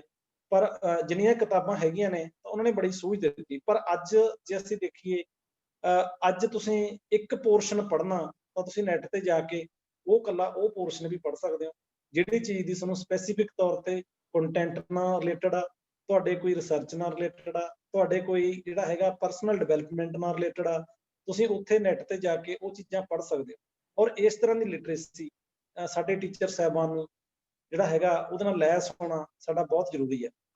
ਬਾਕੀ ਮੈਨੂੰ ਲੱਗਦਾ ਹੁੰਦਾ ਕਿਤੇ ਨਾ ਕਿਤੇ ਵੀ ਆਪਾਂ ਜਿਹੜਾ ਹੈਗਾ ਇਹ ਵੀ ਕਿਹਾ ਜਾਂਦਾ ਅੱਜ ਕੱਲ ਕਿ ਪੋਸਟਰ ਬੜੇ ਪੈ ਰਹੇ ਨੇ, ਫਲੈਕਸਿਸ ਬੜੀਆਂ ਪੈ ਰਹੀਆਂ ਨੇ, ਫੋਟੋਆਂ ਬੜੀਆਂ ਪੈ ਰਹੀਆਂ ਨੇ, ਬੜਾ ਕੁਝ ਹੋ ਰਿਹਾ, ਬੜਾ ਕੁਝ ਅਸੀਂ ਆਨਲਾਈਨ ਦਿਖਾ ਰਹੇ ਹਾਂ। ਕੰਮ ਜਿਹੜਾ ਹੈਗਾ ਅੱਜ ਅਸੀਂ ਟੀਚਰ, ਮੈਂ ਥੋੜਾ ਜਿਹਾ ਹਟ ਕੇ ਗੱਲ ਕਰਾਂ ਕਿ ਅਸੀਂ ਕਿਤੇ ਵੀ ਜਾਂਦੇ ਆ ਤਾਂ ਸਭ ਤੋਂ ਪਹਿਲਾਂ ਆਪਣੀ ਜਿਹੜੀ ਉਹ ਆਨਲਾਈਨ ਹਾਜ਼ਰੀ ਆ ਉਹਨੂੰ ਅਸੀਂ ਮਾਰਕ ਕਰਦੇ ਆ, ਪਰ ਜਿਹੜਾ ਹੈਗਾ ਕੰਮ ਦੀ ਬੁਨਿਆਦ ਜਿਹੜੀਆਂ ਹੈਗੀਆਂ ਬਿਲਡਿੰਗਾਂ ਉਹ ਵੀ ਮਜ਼ਬੂਤ ਹੁੰਦੀਆਂ ਨੇ, ਜਿਨ੍ਹਾਂ ਦੀਆਂ ਨੀਹਾਂ ਮਜ਼ਬੂਤ ਹੁੰਦੀਆਂ ਨੇ, ਜਿਨ੍ਹਾਂ ਦੀ ਫਾਊਂਡੇਸ਼ਨ ਤਕੜੀ ਹੁੰਦੀ ਹੈ। ਸੋ ਅਧਿਆਪਕ ਆ ਅਸੀਂ ਫਾਊਂਡੇਸ਼ਨ ਬਣਾਉਣੀ ਆ, ਸਾਡੇ ਕੋਲੇ ਮਜ਼ਬੂਤ ਫਾਊਂਡੇਸ਼ਨ ਬਣਾਉਣ ਲਈ ਬੱਚੇ ਨੇ, ਉਹ ਵਿਦਿਆਰਥੀ ਨੇ ਜਿਨ੍ਹਾਂ ਨੇ ਸਮਾਜ ਨੂੰ ਸਾਂਭਣਾ ਹੈ, ਸਮਾਜ ਨੂੰ ਸਹੀ ਦਿਸ਼ਾ ਦੇਣੀ ਹੈ। ਕਿਉਂਕਿ ਇਹ ਚੱਕਰਵਿਊਹ ਆ, ਇੱਕ ਧਾਰਾ, ਅੱਜ ਅਸੀਂ ਆ, ਕੱਲ ਨੂੰ ਸਾਡੇ ਪਿੱਛੇ ਜਿਹੜੇ ਆ ਰਹੇ ਨੇ ਉਹਨਾਂ ਦੇ ਹੱਥ ਵਿੱਚ ਬਾਂਗ ਡੋਰਾ, ਫਿਰ ਉਸ ਤੋਂ ਪਿੱਛੇ ਜਾਂ ਅਸੀਂ ਜੁਗਾਂ ਜਗੰਤਰਾਂ ਤੋਂ ਪੜ੍ਹ ਰਹੇ ਹਾਂ ਸਾਰੀਆਂ ਗੱਲਾਂ, ਤਾਂ ਉਹਦੇ ਵਿੱਚ ਜਿੱਥੇ ਸਾਡਾ ਪਰਸਨਲ ਇੰਜੋਇਮੈਂਟ ਵੀ ਆ, ਇਹ ਇੱਕ ਟੀਚਿੰਗ, ਉੱਥੇ ਅਸੀਂ ਇੱਕ ਸੇਵਾ ਵੀ ਕਰ ਰਹੇ ਹਾਂ, ਇੱਕ ਸੇਵਾ ਭਾਵ ਵਾਲਾ ਵੀ ਕੰਮ ਹੈ। ਭਾਵੇਂ ਚੁਣੌਤੀਆਂ ਬੜੀਆਂ ਨੇ, ਮੁਸ਼ਕਲਾਂ ਬੜੀਆਂ ਨੇ, ਇਹਦੇ ਵਿੱਚ ਫਿਰ ਵੀ ਅਸੀਂ ਸਭ ਤੋਂ ਪਹਿਲਾਂ ਇਹ ਸਮਝੀਏ ਕਿ ਅਸੀਂ ਇੱਕ ਟੀਚਰ ਹਾਂ, ਅਸੀਂ ਅਧਿਆਪਕ ਹਾਂ, ਅਸੀਂ ਰਾਹ ਦਸੇਰਾ, ਅਸੀਂ ਜੁਗਨੂ ਹਾਂ, ਤਾਂ ਅਸੀਂ ਇੱਕ ਸੂਰਜ ਹਾਂ, ਅਸੀਂ ਸਿਤਾਰੇ ਜਿਹੜੇ ਹੈਗੇ ਆ, ਚਾਨਣ ਦੇਣਾ ਹੈ ਸਮਾਜ ਨੂੰ। ਤਾਂ ਮੈਂ ਇੱਕ ਹੋਰ ਸਮਝਦਾ ਹੁੰਦਾ, ਅਧਿਆਪਕ ਦਾ ਕੇਵਲ ਜਿਹੜਾ ਸਕੂਲੀ ਪੱਖ ਆ ਉਹੀ ਮਜ਼ਬੂਤ ਨਹੀਂ ਹੋਣਾ ਚਾਹੀਦਾ। ਸਾਡਾ ਜਿਹੜਾ ਹੈਗਾ ਇੱਕ ਇੱਕ ਆਬਾ ਆਪਾਂ ਆਲਾ ਦੁਆਲਾ ਕਹਿ ਲਓ, ਆਲਾ ਦੁਆਲਾ ਹੁੰਦਾ, ਉੱਥੇ ਇੱਕ ਛਾਪ ਹੁੰਦੀ ਆ। ਟੀਚਰ ਜਾਂਦੇ ਨੇ ਕਿਸੇ ਸਕੂਲ ਦੇ ਵਿੱਚ, ਮੈਂ ਦੇਖਦਾ ਸਕੂਲ ਮੁਖੀ ਸਾਹਿਬਾਨ ਬਦਲੀਆਂ ਕਰਾ ਕੇ ਚਲੇ ਜਾਂਦੇ ਨੇ, ਤਾਂ ਉੱਥੇ ਮੀਟਿੰਗਾਂ ਕਰਦੇ ਨੇ, ਸਮਾਜ ਨਾਲ ਜੁੜਦੇ ਨੇ, ਲੋਕਾਂ ਨਾਲ ਜੁੜਦੇ ਨੇ, ਤਾਂ ਕੰਮ ਸ਼ੁਰੂ ਕਰਦੇ ਨੇ। ਤਾਂ ਉੱਥੇ ਉਹ ਲੋਕਾਂ 'ਚ ਇੰਨਾ ਕੁ ਵਿਸ਼ਵਾਸ ਆਪਦਾ ਬਣਾ ਲੈਂਦੇ ਨੇ ਕਿ ਉਹ ਸਕੂਲ ਦੇ ਵਿੱਚ ਜੋ ਮਰਜ਼ੀ ਫਾਈਨੈਂਸ਼ੀਅਲ ਮੈਟਰਸ ਵੀ ਇਹੋ ਜਿਹੇ ਹੁੰਦੇ ਨੇ ਉਹ ਕਰ ਦੇਣ, ਪਰ ਪਿੰਡ ਵੱਲੋਂ, ਪੰਚਾਇਤ ਵੱਲੋਂ ਉਹਨਾਂ ਨੂੰ ਕਦੇ ਕੋਈ ਇਸ ਤਰ੍ਹਾਂ ਦੀ ਗੱਲ ਨਹੀਂ ਹੁੰਦੀ। ਸੋ ਸਾਡਾ ਇਹ ਪੱਖ ਵੀ ਬਿਲਕੁਲ ਮੈਂ ਸਮਝਦਾ ਟੀਚਰ ਦਾ ਜਿਹੜਾ ਹੋਣਾ ਚਾਹੀਦਾ, ਜਿਹੜੀ ਸਮਾਜਿਕ ਦਰਦ ਆ, ਸਮਾਜਿਕ ਸਾਡੀ ਸੂਝ ਆ, ਉਹ ਹੋਣੀ ਵੀ ਕਾਫੀ ਹੱਦ ਤੱਕ ਜ਼ਰੂਰੀ ਆ। ਤੇ ਇੱਕ ਮੋਟੀਵੇਸ਼ਨਲ, ਸਾਰੇ ਆਪਾਂ ਉਸ ਤਰ੍ਹਾਂ ਦੇ, ਮੈਂ ਕਿਹਾ ਮੈਂ ਉਹਨਾਂ ਮੋਟੀਵੇਸ਼ਨਲ ਨਹੀਂ, ਜਾਂ ਸਾਰੇ ਆਪਾਂ ਉਹਨੇ ਮੋਟੀਵੇਸ਼ਨਲ, ਡਾਕਟਰ ਦੀਪ ਜੀ ਸਾਡੇ ਵਿੱਚ ਬੈਠੇ ਨੇ, ਹੋਸਟ ਨੇ, ਸਾਰੇ ਆਪਾਂ ਇਸ ਤਰ੍ਹਾਂ ਦੀ ਮਿਹਨਤ ਜਾਂ ਇਸ ਤਰ੍ਹਾਂ ਦੀ ਮੋਟੀਵੇਸ਼ਨ ਹੋ ਸਕਦਾ ਨਾ ਹੋਵੇ, ਪਰ ਸਾਨੂੰ ਮੋਟੀਵੇਸ਼ਨ ਹੋਣੀ ਬਹੁਤ ਜ਼ਰੂਰੀ ਆ। ਤੇ ਕਿਉਂਕਿ ਦੇਖੋ ਕੰਮ ਨੂੰ ਅੰਜਾਮ ਦੇਣ ਦੇ ਵਿੱਚ, ਪ੍ਰਾਪਤੀ ਕਰਨ ਦੇ ਵਿੱਚ, ਮੰਜ਼ਿਲ ਪਾਉਣ ਦੇ ਵਿੱਚ ਕਿੰਨੇ ਮਹੀਨੇ, ਕਿੰਨੇ ਸਾਲ ਲੱਗ ਜਾਂਦੇ ਨੇ, ਪਰ ਉਹਦੇ ਪਿੱਛੇ ਇੱਕ ਚੰਗਿਆਰੀ ਮੋਟੀਵੇਸ਼ਨ ਦੀ ਹੁੰਦੀ ਆ। ਇੱਕ ਜਿਹੜੀ ਹੈਗੀ ਆ ਆਪਾਂ ਕਹੀਏ ਕਿ ਇੱਕ ਕੋਈ ਵੱਖਰੀ ਅਸਧਾਰਨ ਗੱਲ ਕਹੀ ਹੁੰਦੀ ਆ, ਤਾਂ ਉਹ ਬੱਚੇ ਦੇ ਦਿਲ ਨੂੰ ਛੂਹ ਜਾਂਦੀ ਆ। ਉਹ ਬੱਚੇ ਨੂੰ ਲੱਗਦਾ ਵੀ ਹਾਂ ਮੈਂ ਤਾਂ ਇਹ ਚੀਜ਼ ਕਰਨੀ ਆ, ਮੈਂ ਤਾਂ ਇਹ ਚੀਜ਼ ਪਾਉਣੀ ਆ। ਤਾਂ ਜਿਵੇਂ ਸਾਡੇ ਮਾਨਸਾ, ਇਸ ਤੋਂ ਪਹਿਲਾਂ ਡੀਸੀ ਸਾਹਿਬ ਸੀਗੇ ਮੈਡਮ, ਉਹ ਅਸੀਂ ਇੱਕ ਫੰਕਸ਼ਨ ਰੱਖਿਆ ਉੱਥੇ, ਡੀਓ ਸਾਹਿਬ ਨੇ ਫੰਕਸ਼ਨ ਉੱਥੇ ਇਹ ਸੀ ਵੀ ਜਿਹੜੇ ਡਾਕਟਰ ਸਾਹਿਬ ਮੈਰੀਟੋਰੀਅਸ ਬੱਚੇ ਸੀ, ਮੈਰਿਟ 'ਚ ਬੱਚੇ ਆਏ ਸੀ, ਉਹਨਾਂ ਨੂੰ ਸਨਮਾਨਿਤ ਕਰਨਾ ਸੀ, ਕੁਛ ਉਹਨਾਂ ਨੂੰ ਕੈਸ਼ ਪ੍ਰਾਈਜ਼ ਦੇਣੇ ਸੀ। ਤਾਂ ਉਹ ਉੱਥੇ ਸਾਰੇ ਬੁਲਾਰੇ ਬੋਲਣ ਲੱਗ ਗਏ। ਡੀਸੀ ਮੈਡਮ ਕਹਿੰਦੇ ਜੀ ਤੁਸੀਂ ਬੁਲਾਰੇ ਨਾ ਬੋਲੋ, ਬੱਚਿਆਂ ਨੂੰ ਬੁਲਾਓ। ਤਾਂ ਬੱਚਿਆਂ ਨੇ ਬੋਲਿਆ ਜੀ ਬੇਟਾ ਤੁਸੀਂ ਕੀ ਬਣਨਾ ਚਾਹੁੰਦੇ ਹੋ? ਕਿਸੇ ਨੇ ਕਿਹਾ ਡਾਕਟਰ, ਕੋਈ ਇੰਜੀਨੀਅਰ ਕਿਹਾ। ਤਾਂ ਉਹ ਮੈਡਮ ਕਹਿੰਦੇ ਵੀ ਮੈਂ ਜਦੋਂ 10ਵੀਂ ਕਲਾਸ ਦੇ ਵਿੱਚ ਮੈਰਿਟ 'ਚ ਆਈ ਸੀ ਤਾਂ ਸਾਡਾ ਵੀ ਐਂ ਫੰਕਸ਼ਨ ਹੋਇਆ ਸੀ, ਡੀਸੀ ਸਾਹਿਬ ਨੇ ਸਨਮਾਨ ਕੀਤਾ ਸੀਗਾ। ਤਾਂ ਡੀਸੀ ਸਾਹਿਬ ਨੇ ਜਦੋਂ ਸਨਮਾਨ ਕੀਤਾ, ਡੀਸੀ ਬੋਲੇ ਉੱਥੇ, ਉਹ ਚੀਫ ਗੈਸਟ ਸੀ, ਤਾਂ ਮੈਨੂੰ ਇਹ ਲੱਗਿਆ ਵੀ ਡੀਸੀ ਦੀ ਪੋਸਟ ਬਹੁਤ ਵੱਡੀ ਆ ਤੇ ਮੈਂ ਵੀ ਡੀਸੀ ਬਣੂੰਗੀ, ਤੇ ਮੈਂ ਕਹਿੰਦੀ ਸੱਚਮੁੱਚ ਹੀ ਡੀਸੀ ਬਣੂ। ਉਹ ਜਿਹੜੀ ਇੱਕ ਪ੍ਰੇਰਨਾ ਸੀ, ਇੱਕ ਮੋਟੀਵੇਸ਼ਨ ਸੀ। ਔਰ ਆਈ ਥਿੰਕ ਆਪਣੀ ਲਾਈਫ ਦੇ ਵਿੱਚ ਵੀ ਸਾਰਿਆਂ ਦੇ ਕਿਤੇ ਨਾ ਕਿਤੇ ਇਸ ਤਰ੍ਹਾਂ ਦੀਆਂ ਗੱਲਾਂ ਹੋਣਗੀਆਂ। ਮੋਟੀਵੇਸ਼ਨ ਕਹਿ ਲਓ ਜਾਂ ਥੋੜਾ ਜਿਹਾ ਆਪਾਂ ਕਹਿ ਲਈਏ ਨਾ, ਇੱਕ ਚੈਲੰਜ ਦਿਓ, ਚੁਣੌਤੀ ਦਿਓ। ਵੀ ਆਪਾਂ ਸਾਡੇ ਪਰਿਵਾਰ ਦੇ ਵਿੱਚ ਸੀਗੇ ਮੇਰੇ ਤਾਇਆ ਜੀ, ਉਹ ਗੱਲ ਕਰਦੇ ਹੁੰਦੇ ਵੀ ਯਾਰ ਤੂੰ ਨਹੀਂ ਇਹ ਕੰਮ ਕਰ ਸਕਦਾ, ਹਾਲਾਂਕਿ ਉਹ ਬੜਾ ਮੋਹ ਨਾਲ ਕਹਿੰਦੇ, ਪਰ ਜਿਹੜੀ ਉਹ ਰੋਕ ਲਾਈ ਹੁੰਦੀ ਸੀ, ਇੱਕ ਅਸੀਂ ਖੇਤੀ ਨਾਲੇ ਪਰਿਵਾਰ ਨਾਲ ਸੰਬੰਧਿਤ ਹਾਂ, ਜੇ ਪਾਣੀ ਕਿਆਰੇ ਦੇ ਵਿੱਚ ਪੂਰਾ ਨਹੀਂ ਜਾਂਦਾ ਸੀ ਤਾਂ ਬੰਦੀ ਪਾ ਦਿੰਦੇ ਸੀ, ਰੋਕ ਲਾ ਕੇ ਉਹ ਸਾਰਾ ਕਿਆਰਾ ਫਰੰਟ ਤੋਂ ਵੀ ਉਹਨੂੰ ਪਾਣੀ ਜਾਵੇ ਉਹਦੇ ਵਿੱਚ। ਇਸ ਤਰ੍ਹਾਂ ਦੀ ਰੋਕ ਆ ਜਿਹੜੀ, ਉਹ ਹੋਣੀ ਬਹੁਤ ਜ਼ਰੂਰੀ ਹੈ। ਇਸ ਤਰ੍ਹਾਂ ਦੀਆਂ ਰੋਕਾਂ, ਇਸ ਤਰ੍ਹਾਂ ਦੀਆਂ ਯੁਕਤਾਂ ਅਧਿਆਪਕਾਂ ਦੇ ਵਿੱਚ ਹੋਣੀਆਂ ਚਾਹੀਦੀਆਂ ਨੇ। ਜੇ ਅਸੀਂ ਸਮਝਾਂਗੇ ਕਿ ਫਲੈਟ ਅਧਿਆਪਨ ਕਰਵਾ ਦਿਆਂਗੇ, ਕਲਾਸ 'ਚ ਗਏ, ਕਿਤਾਬ ਚੱਕੀ, 4 ਪ੍ਰਸ਼ਨ ਦੱਸੇ, ਕਾਪੀ ਤੇ ਉਹ ਕਰਾਇਆ, ਮੈਂ ਸਮਝਦਾ ਹਾਂ ਉਸ ਨਾਲ ਬੱਚੇ ਦੇ ਹੋ ਸਕਦਾ ਨੰਬਰ ਪੂਰੇ ਆ ਜਾਣ, ਪਰ ਜਦੋਂ ਉਹ ਇੱਕ ਜ਼ਿੰਦਗੀ ਦੇ ਵਿੱਚ ਆਊਗਾ, ਜਿੱਥੇ ਉਹਨੂੰ ਸਾਹਮਣਾ ਕਰਨਾ ਪਊ ਰਿਐਲਿਟੀ ਦਾ, ਉੱਥੇ ਥੋੜੀ ਜਿਹੀ ਆਪਾਂ ਨੂੰ ਜਿਹੜੀ ਹੈਗੀ ਆ ਉਹਨੂੰ ਉਸ ਤਰ੍ਹਾਂ ਦੀ ਲਿਆਕਤ ਜਾਂ ਉਸ ਤਰ੍ਹਾਂ ਦੀ ਜਿਹੜੀ ਹੈਗੀ ਆ ਸੂਝ, ਉਹ ਕਿਤੇ ਨਾ ਕਿਤੇ ਉਹਦੀ ਛੋਟੀ ਪੈ ਜੂਗੀ। ਸੋ ਸਮਾਜ ਮੁਖੀ ਹੋਣਾ ਅਧਿਆਪਕ ਦਾ ਬਹੁਤ ਜ਼ਿਆਦਾ ਜ਼ਰੂਰੀ ਆ। ਸਮਾਜ ਦੇ ਨਾਲ ਜੇ ਸਮਾਜ ਮੁਖੀ ਆਪਾਂ ਇਹ ਨਹੀਂ ਹੋਣਾ ਕਿ ਕਿਸੇ ਕੋਈ ਆਪਾਂ ਆਪਦੀ ਲਿਆਕਤ ਨਾਲ, ਆਪਦੀ ਸੰਵੇਦਨਾ ਨਾਲ ਹੋਣਾ। ਅਧਿਆਪਕ ਬਹੁਤ ਸਾਰੀਆਂ ਗੱਲਾਂ ਇੱਕ ਟਾਈਮ ਤੇ ਸੋਚਦਾ। ਅਧਿਆਪਕ ਦੀ ਜਿਹੜੀ ਸੰਵੇਦਨਾ ਉਹ ਵਿਸ਼ਾਲ ਹੁੰਦੀ ਹੈ, ਇਸ ਗੱਲ 'ਚ ਕੋਈ ਸੰਦੇਹ ਨਹੀਂ, ਇਸ ਗੱਲ 'ਚ ਕੋਈ ਦੋ ਰਾਮਾ ਨਹੀਂ। ਅਧਿਆਪਕ ਇੱਕ ਗੱਲ ਦੇ 10 ਪਹਿਲੂਆਂ ਬਾਰੇ ਸੋਚ ਸਕਦਾ ਹੈ। ਰਾਜਨੀਤੀ 'ਚ ਕੀ ਹੋ ਰਿਹਾ ਹੈ, ਅਧਿਆਪਕ ਉਹਦੇ ਬਾਰੇ ਆਪਦੀ ਵੱਖਰਾ ਪੁਆਇੰਟ ਆਫ ਵਿਊ ਰੱਖ ਸਕਦਾ ਹੈ। ਸਮਾਜ 'ਚ ਕੀ ਹੋ ਰਿਹਾ, ਸਰਕਾਰਾਂ ਕੀ ਕਰ ਰਹੀਆਂ ਨੇ ਜਾਂ ਵਿਭਾਗ ਕੀ ਕਰ ਰਿਹਾ, ਜਾਂ ਅਸੀਂ ਕਹੀਏ ਕਿ ਸਾਡੇ ਵਿਦਿਆਰਥੀਆਂ ਦੇ ਮਾਪੇ, ਉਹਨਾਂ ਦਾ ਕੀ ਸਾਡੇ ਪ੍ਰਤੀ ਰੋਲ ਹੈ। ਬਹੁਤ ਸਾਰੇ ਮੁੱਦੇ ਨੇ ਜਿਨ੍ਹਾਂ ਬਾਰੇ ਅਧਿਆਪਕ ਦੀ ਰਾਏ ਨਿਵੇਕਲੀ ਹੁੰਦੀ ਹੈ, ਸ਼ਾਨਦਾਰ ਹੁੰਦੀ ਆ, ਤੇ ਉਸ ਤਰ੍ਹਾਂ ਦੀ ਰਾਏ ਹੈ ਜਿਹੜੀ, ਉਸ ਤਰ੍ਹਾਂ ਦੀ ਫੀਡਬੈਕ ਆ, ਉਹ ਬਿਲਕੁਲ ਜਿਹੜੀ ਹੈਗੀ ਆ ਸਾਡੇ ਲਈ ਲਾਹੇਵੰਦ ਹੁੰਦੀ ਆ। ਔਰ ਅਸੀਂ ਉਹਦੇ ਵਿੱਚੋਂ ਚੀਜ਼ਾਂ ਚੱਕਣੀਆਂ ਹੁੰਦੀਆਂ ਨੇ, ਚੀਜ਼ਾਂ ਦੀ ਸਿਲੈਕਸ਼ਨ ਕਰਨੀ ਹੁੰਦੀ ਆ ਕਿ ਆਹ ਚੀਜ਼ ਹੈ ਜਿਹੜੀ ਜੀ ਇਸ ਤਰੀਕੇ ਨਾਲ ਇਹ ਸਾਨੂੰ ਫਾਇਦੇਮੰਦ ਆ, ਇਹ ਸੰਵਾਦ ਕਰਨਾ ਹੁੰਦਾ। ਔਰ ਮੈਂ ਕੱਲ ਹੀ ਪੜ੍ਹ ਰਿਹਾ ਸੀ ਕਿ ਜਿਹੜਾ ਹੈਗਾ ਅਸੀਂ ਗੱਲਾਂ ਕਰਦੇ ਹਾਂ, ਅਸੀਂ ਅੱਜ ਕੱਲ ਫੀਲਿੰਗ ਸਾਂਝੀਆਂ ਕਰਨ ਨੂੰ ਹਟ ਗਏ। ਕਿਉਂ ਹਟ ਗਏ? ਕਿਉਂਕਿ ਟਰਸਟ ਘਟ ਗਿਆ, ਇੱਕ ਦੂਜੇ ਤੇ ਬਿਲੀਵ ਨਹੀਂ ਰਿਹਾ। ਕਿਤੇ ਨਾ ਕਿਤੇ ਐਂ ਲੱਗਦਾ ਵੀ ਯਾਰ ਜੇ ਮੈਂ ਇਹਨੂੰ ਆਪਦੀ ਕੋਈ ਗੱਲ, ਇਹ ਥੋੜੀ ਜਿਹੀ ਹਟ ਕੇ ਗੱਲ ਅਧਿਆਪਨ ਇੱਕ ਮਾਨਵੀ ਸਰੋਕਾਰ ਦੀ ਗੱਲ ਹੈ ਕਿ ਜੇ ਮੈਂ ਆਪਦੀ ਕੋਈ ਇਹਨੂੰ ਸੰਵੇਦਨਾ ਜਾਂ ਆਪਦੀ ਕੋਈ ਦੁੱਖ ਦਰਦ ਦੱਸਦਾ ਤੇ ਕੱਲ ਨੂੰ ਮੈਂ ਮਜ਼ਾਕ ਦਾ ਪਾਤਰ ਨਾ ਬਣ ਜਾ। ਇਸ ਤਰ੍ਹਾਂ ਦੀ ਜਿਹੜੀ ਇਹ ਮੈਂ ਸਮਝਦਾ ਆਪਾਂ ਸੁੰਗੜ ਗਏ, ਜਾਂ ਆਪਾਂ ਇਹ ਕਿਉਂ ਹੋ ਰਿਹਾ, ਇਹ ਕਿਤੇ ਨਾ ਕਿਤੇ ਪੜ੍ਹਾਈ 'ਚ ਕਮੀ ਆ, ਕਿਤੇ ਨਾ ਕਿਤੇ ਸਾਡੀ ਮਟੀਰੀਅਲ ਦੌੜ ਇਹਦੇ ਵਿੱਚ ਸ਼ਾਮਲ ਆ, ਕਿਤੇ ਨਾ ਕਿਤੇ ਸਾਡੇ ਬੱਚੇ ਜਿਹੜੇ ਪ੍ਰਵਾਸ ਕਰ ਰਹੇ ਨੇ, ਵਿਦੇਸ਼ ਜਾ ਰਹੇ ਨੇ, ਉਹ ਵੀ ਸ਼ਾਮਲ ਹੈ। ਉਹ ਥੋੜਾ ਜਿਹਾ ਜਿਵੇਂ ਡਾਕਟਰ ਸਾਹਿਬ ਨੇ ਸ਼ੁਰੂ 'ਚ ਕਿਹਾ ਸੀ, ਇਹ ਵੱਡਾ ਵਿਸ਼ਾ ਹੈਗਾ। ਇਹ ਵੀ ਮੈਂ ਸਮਝਦਾ ਹੈ ਅਧਿਆਪਕ ਦੇ ਜਿਹੜੇ ਹੈਗੇ ਦਾਇਰੇ ਦੇ ਵਿੱਚ ਆਉਣ ਵਾਲੀਆਂ ਗੱਲਾਂ ਨੇ।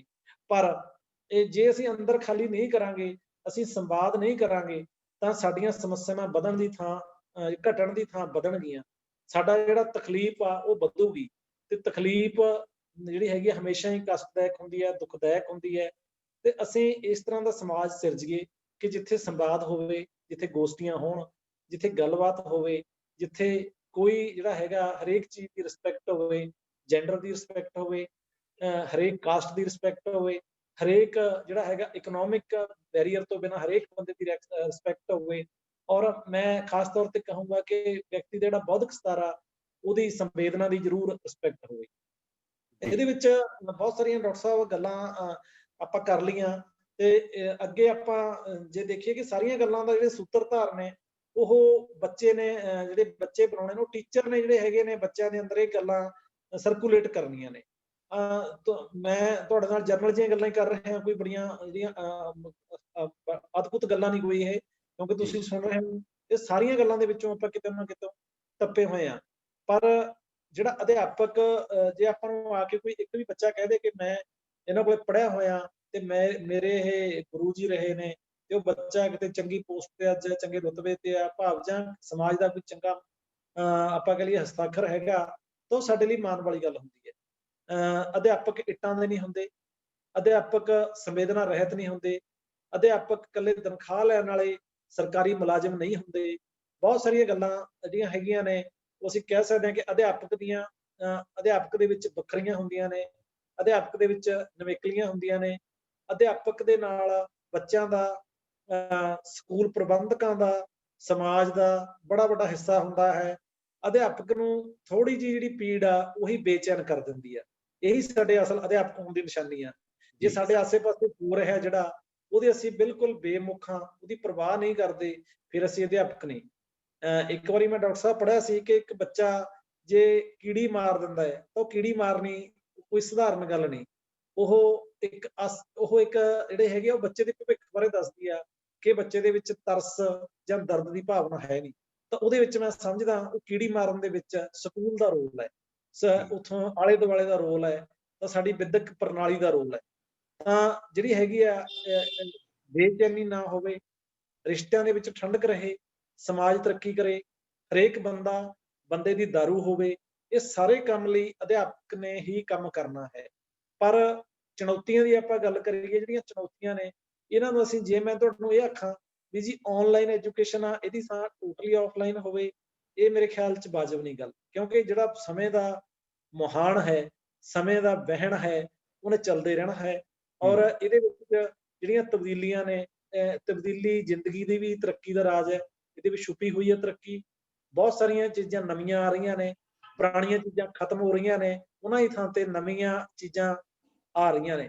ਤਾਂ ਅੱਜ ਤੋਂ ਜਿਹੜੀ 20 ਸਾਲ ਪਹਿਲਾਂ ਸਕੂਲ ਸੀ ਜਾਂ ਅੱਜ ਸਕੂਲ ਹੈ, ਜਾਂ ਅੱਜ ਤੋਂ 20 ਸਾਲ ਨੂੰ ਜਿਹੜੇ ਸਕੂਲ ਹੋਣਗੇ, ਆਪਾਂ ਕਦੇ ਸੋਚ ਕੇ ਦੇਖੂ ਤਾਂ ਉਹ ਬਹੁਤ ਸਾਰੀਆਂ ਚੀਜ਼ਾਂ ਇਸ ਤਰ੍ਹਾਂ ਦੀਆਂ ਨੇ ਜਿਹੜੀਆਂ ਬਿਲਕੁਲ ਮੂਲੋਂ ਨਵੇਂ ਜਮੇ ਹੈਗੀਆਂ, ਨਵੀਆਂ ਨੇ ਸਾਡੇ ਸਕੂਲਾਂ 'ਚ। ਤਾਂ ਅਸੀਂ ਦੇਖਦੇ ਹਾਂ ਕਿ ਸਕੂਲਾਂ ਦੇ ਵਿੱਚ ਸਮਾਰਟ ਕਲਾਸਰੂਮ ਬਣ ਰਹੇ ਨੇ, ਸਕੂਲਾਂ ਦੇ ਵਿੱਚ ਟੈਕਨੋਲੋਜੀ ਆ ਰਹੀ ਆ, ਪਰ ਉਹਨੂੰ ਟੈਕਨੋਲੋਜੀ ਨੂੰ ਚਲਾਉਣ ਲਈ, ਟੈਕਨੋਲੋਜੀ ਨੂੰ ਅਪਡੇਟ ਕਰਨ ਲਈ ਉੱਥੇ ਅਧਿਆਪਕ ਨੇ ਹੀ ਕੰਮ ਕਰਨਾ ਹੈ। ਜੇ ਅਸੀਂ ਲਿਆ ਕੇ ਟੈਕਨੋਲੋਜੀ ਰੱਖ ਦਈਏ ਸਕੂਲ ਦੇ ਵਿੱਚ, ਉਹਨੇ ਆਪਣੇ ਆਪ ਦੇ ਵਿੱਚ ਕੁਝ ਨਹੀਂ ਕਰਨਾ। ਟੈਕਨੋਲੋਜੀ ਆਪਣੇ ਆਪ ਦੇ ਵਿੱਚ ਕੁਝ ਨਹੀਂ, ਅਧਿਆਪਕ ਉਸ ਟੈਕਨੋਲੋਜੀ ਰਾਹੀਂ, ਉਸ ਨਵੀਨਤਮ ਚੀਜ਼ਾਂ ਰਾਹੀਂ ਇੱਕ ਮਾਧਿਅਮ ਹੈ। ਔਰ ਮੈਂ ਸਮਝਦਾ, ਮੈਂ ਤਾਂ ਇਹ ਵਕਾਲਤ ਕਰਾਂਗਾ ਕਿ ਜ਼ੋਰਦਾਰ ਮਾਧਿਅਮ ਆਪਾਂ ਤੇ ਜ਼ੋਰਦਾਰ ਤਰੀਕੇ ਨਾਲ ਸਾਨੂੰ ਜਿਹੜਾ ਹੈਗਾ ਕੰਮ ਕਰਨਾ ਚਾਹੀਦਾ ਹੈ। ਇੱਕ ਗੱਲ ਮੈਂ ਜ਼ਰੂਰ ਸਿਰਜਣਾਤਮਕ ਸੰਸਾਰ ਦੇ ਅੰਤ ਤੋਂ ਜ਼ਰੂਰ ਸਾਂਝੀ ਕਰਦੇ ਹਾਂ ਕਿ ਅਸੀਂ, ਮੈਨੂੰ ਲੱਗਦਾ ਹੁੰਦਾ ਕਦੇ ਕਦੇ ਕਿ ਆਪਾਂ ਇਸ ਤਰ੍ਹਾਂ ਦਾ ਜਿਹੜਾ ਹੈਗਾ ਪ੍ਰਬੰਧ ਦੇਈਏ, ਇਸ ਤਰ੍ਹਾਂ ਵੀ ਬੱਚਿਆਂ ਨੂੰ ਸਿੱਖਿਅਤ ਕਰੀਏ ਕਿ ਉਹ ਕੇਵਲ ਜਿਹੜਾ ਹੈਗਾ ਪੈਸੇ ਕਮਾਉਣ ਵਾਲੇ ਜਾਂ ਕੇਵਲ ਜ਼ਿੰਦਗੀ 'ਚ ਸੈੱਟ ਹੋਣ ਵਾਲੇ,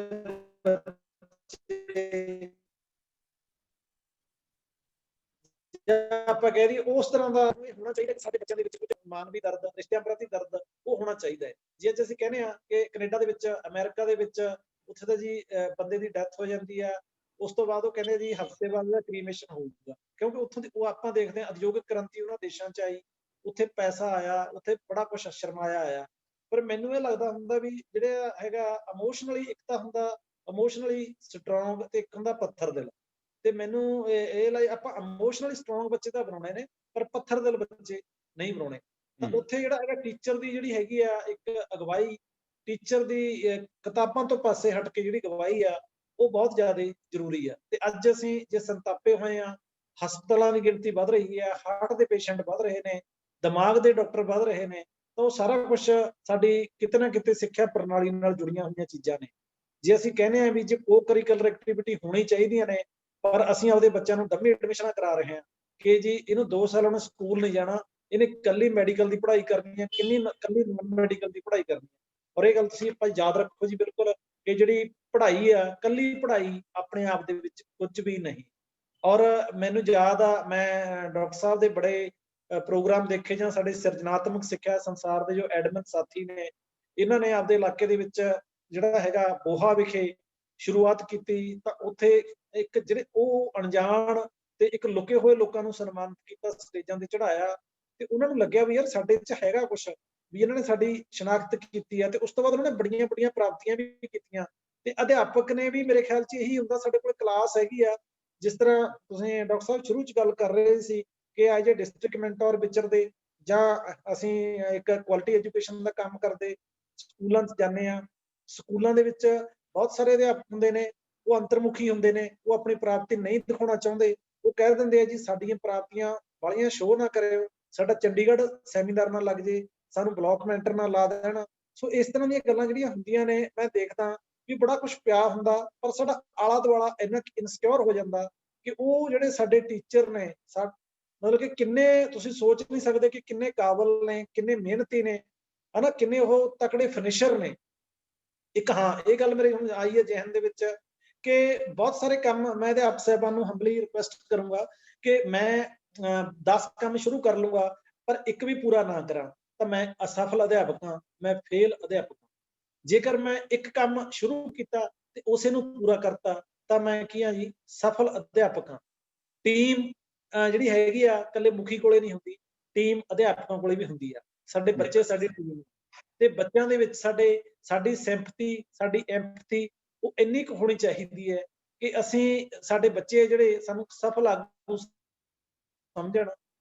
ਔਰ ਮੈਂ ਇੱਕ ਇਹ ਕਹੂੰਗਾ ਕਿ ਬੱਚਿਆਂ ਨੂੰ ਬਾਹਲੇ ਇੰਟੈਲੀਜੈਂਟ, ਬਾਹਲੇ ਕਾਬਲ, ਬਾਹਲੇ ਜੀਨੀਅਸ, ਬਾਹਲੇ ਸਕਾਲਰ ਅਧਿਆਪਕ ਦੀ ਲੋੜ ਨਹੀਂ ਹੁੰਦੀ ਆ, ਨੋ ਡਾਊਟ। ਉਹ ਅਧਿਆਪਕ 'ਚ ਜੇ ਜਿਹੜੀ ਮੈਂ ਅਗਲੀ ਗੱਲ ਕਰ ਰਿਹਾ, ਜੇ ਉਹ ਉਸ ਅਧਿਆਪਕ ਦੇ ਵਿੱਚ ਹੈਗੀ ਆ, ਫਿਰ ਉਹ ਬਹੁਤ ਵਧੀਆ।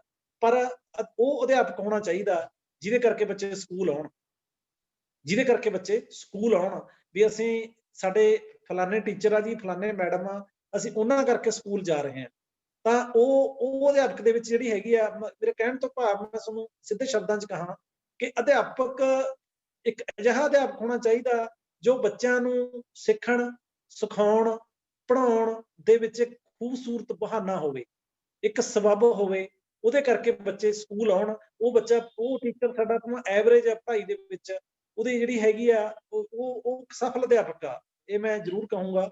ਤੇ ਨਾਲ ਹੀ ਜਿਹੜਾ ਹੈਗਾ ਆਪਣੇ ਕੋਲੇ ਕੰਮਾਂ ਨੂੰ ਮੈਂ ਤੁਹਾਨੂੰ ਦੱਸਿਆ ਵੀ ਅੰਜਾਮ ਆਪਾਂ ਦੇਣਾ, ਕੰਮ ਆਪਾਂ ਖਤਮ ਕਰਨੇ ਨੇ, ਖਲਾਰਾ ਨਹੀਂ ਪਾਉਣਾ।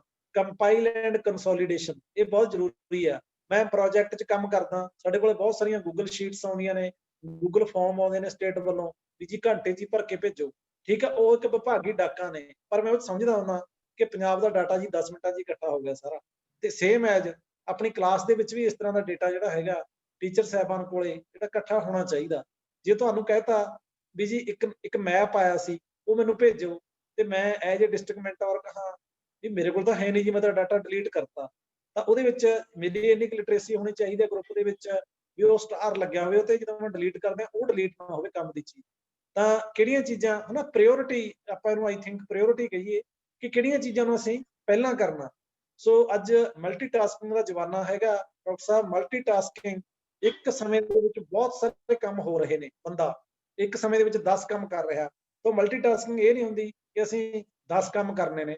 ਮਲਟੀਟਾਸਕਿੰਗ ਇਹ ਹੁੰਦੀ ਆ ਕਿ ਤੁਸੀਂ ਕਿੰਨੇ ਫੋਕਸ ਨਾਲ, ਕਿੰਨੀ ਐਕਸਟ੍ਰੀਮ ਡੈਡੀਕੇਸ਼ਨ ਨਾਲ ਉਹ ਕੰਮ ਕਰਦੇ ਹੋ, ਦੈਟਸ ਮਲਟੀਟਾਸਕਿੰਗ।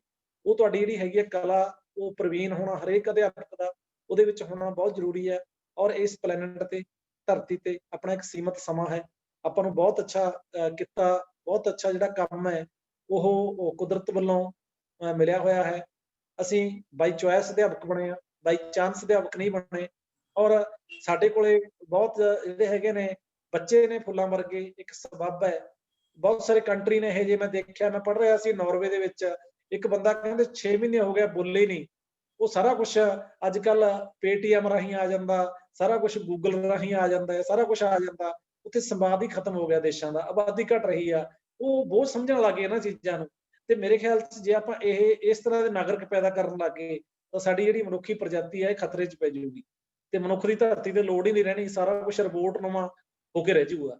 ਤੇ ਇਸ ਤਰ੍ਹਾਂ ਦੀਆਂ ਜਿਹੜੀਆਂ ਹੈਗੀਆਂ ਨੇ ਇਹ ਗੱਲਾਂ ਸਾਰੀਆਂ, ਇਹ ਸਾਰੀਆਂ ਮੈਂ ਤੁਹਾਡੇ ਨਾਲ ਸਾਂਝੀਆਂ ਜਿਹੜੀਆਂ ਕਰ ਰਿਹਾ ਬੜੀ ਹਲੀਮ ਤੇ ਨਿਮਰਤਾ ਨਾਲ। ਇਹ ਸਾਰੀਆਂ ਦਾ ਕਹਿਣ ਦਾ ਇਹੀ ਹੈ ਕਿ ਅਸੀਂ ਇਹਨਾਂ ਗੱਲਾਂ ਨੂੰ ਵੀ ਨਾਲ ਨਾਲ ਜਿਹੜਾ ਹੈਗਾ ਅੱਗੇ ਲੈ ਕੇ ਜਾਣਾ। ਇਹ ਇਸ ਤਰ੍ਹਾਂ ਦੀ ਸੰਵੇਦਨਾ, ਇਸ ਤਰ੍ਹਾਂ ਦੀ ਸੈਂਸਿਟੀਵਿਟੀ ਦਾ ਜਿਹੜਾ ਸੰਚਾਰ ਆ ਉਹ ਜ਼ਰੂਰ ਕਰਨਾ। ਇੱਕ ਇਹ ਮੈਂ ਦੇਖਦਾ ਹੁੰਦਾ ਕਈ ਵਾਰੀ, ਮੈਨੂੰ ਬੜੇ ਅਫਸੋਸ ਨਾਲ ਇਹ ਗੱਲ ਕਹਿਣੀ ਪੈਂਦੀ ਹੈ ਡਾਕਟਰ ਸਾਹਿਬ, ਮੈਂ ਸਕੂਲਾਂ ਦੇ ਵਿੱਚ ਜਾਂਦਾ ਤਾਂ ਉਹ ਬੱਚੇ ਆਪਣੇ, ਜਿਵੇਂ ਅੱਜ ਕੱਲ ਆਮ ਆ, ਹਰੇਕ ਦੇ ਬੱਚੇ ਬਾਹਰ ਗਏ ਹੋਏ ਨੇ ਬਹੁਤ ਸਾਰੇ ਆਪਣੇ, ਕਿਉਂਕਿ ਦੇਖੋ ਚੰਗੀਆਂ ਧਰਤੀਆਂ ਤੇ ਜਾਣਾ, ਚੰਗੇ ਸੋਮਿਆਂ ਤੇ ਜਾਣਾ ਸਾਡਾ ਹੱਕ ਆ। ਮੈਂ ਨਹੀਂ ਕਹਿੰਦਾ ਮਾਈਗ੍ਰੇਟਰ ਜਿਹੜੀ ਮਾਈਗ੍ਰੇਸ਼ਨ ਆ ਉਹ ਨਹੀਂ, ਇਮੀਗ੍ਰੇਸ਼ਨ ਨਹੀਂ ਹੋਣੀ ਚਾਹੀਦੀ, ਮਾਈਗ੍ਰੇਸ਼ਨ ਨਹੀਂ ਹੋਣੀ ਚਾਹੀਦੀ। ਇਹ ਤਾਂ ਸ਼ੁਰੂ ਜੁਗਾਂ ਜਗੰਤਰਾਂ ਤੋਂ ਆ। ਨਹਿਰਾਂ ਦੇ ਤਲਾਬ ਜਿੱਥੇ ਸੀਗੀਆਂ, ਪਾਣੀ ਦੇ ਸਾਧਨ ਸੀ, ਜਾਂ ਜਿੱਥੇ ਸੂਏ ਕੱਸੀਆਂ ਸੀ, ਉੱਥੇ ਜ਼ਿਆਦਾ ਲੋਕ ਵਸੇ ਨੇ। ਤੇ ਅੱਜ ਵੀ ਅਸੀਂ ਦੇਖਦੇ ਹਾਂ ਜਾਣਾ ਚਾਹੀਦਾ, ਪਰ ਇਹ ਸਾਰੇ ਪ੍ਰੋਸੈਸ ਦੇ ਵਿੱਚ ਸਾਡੇ ਅੰਦਰੋਂ ਜਿਹੜੀ ਇੱਕ ਅਸਲ ਸੰਵੇਦਨਾ ਹੈਗੀ ਆ, ਅਸਲ ਮਾਨਵਤਾ ਹੈਗੀ ਆ, ਉਹ ਨਹੀਂ ਖਤਮ ਹੋਣੀ ਚਾਹੀਦੀ।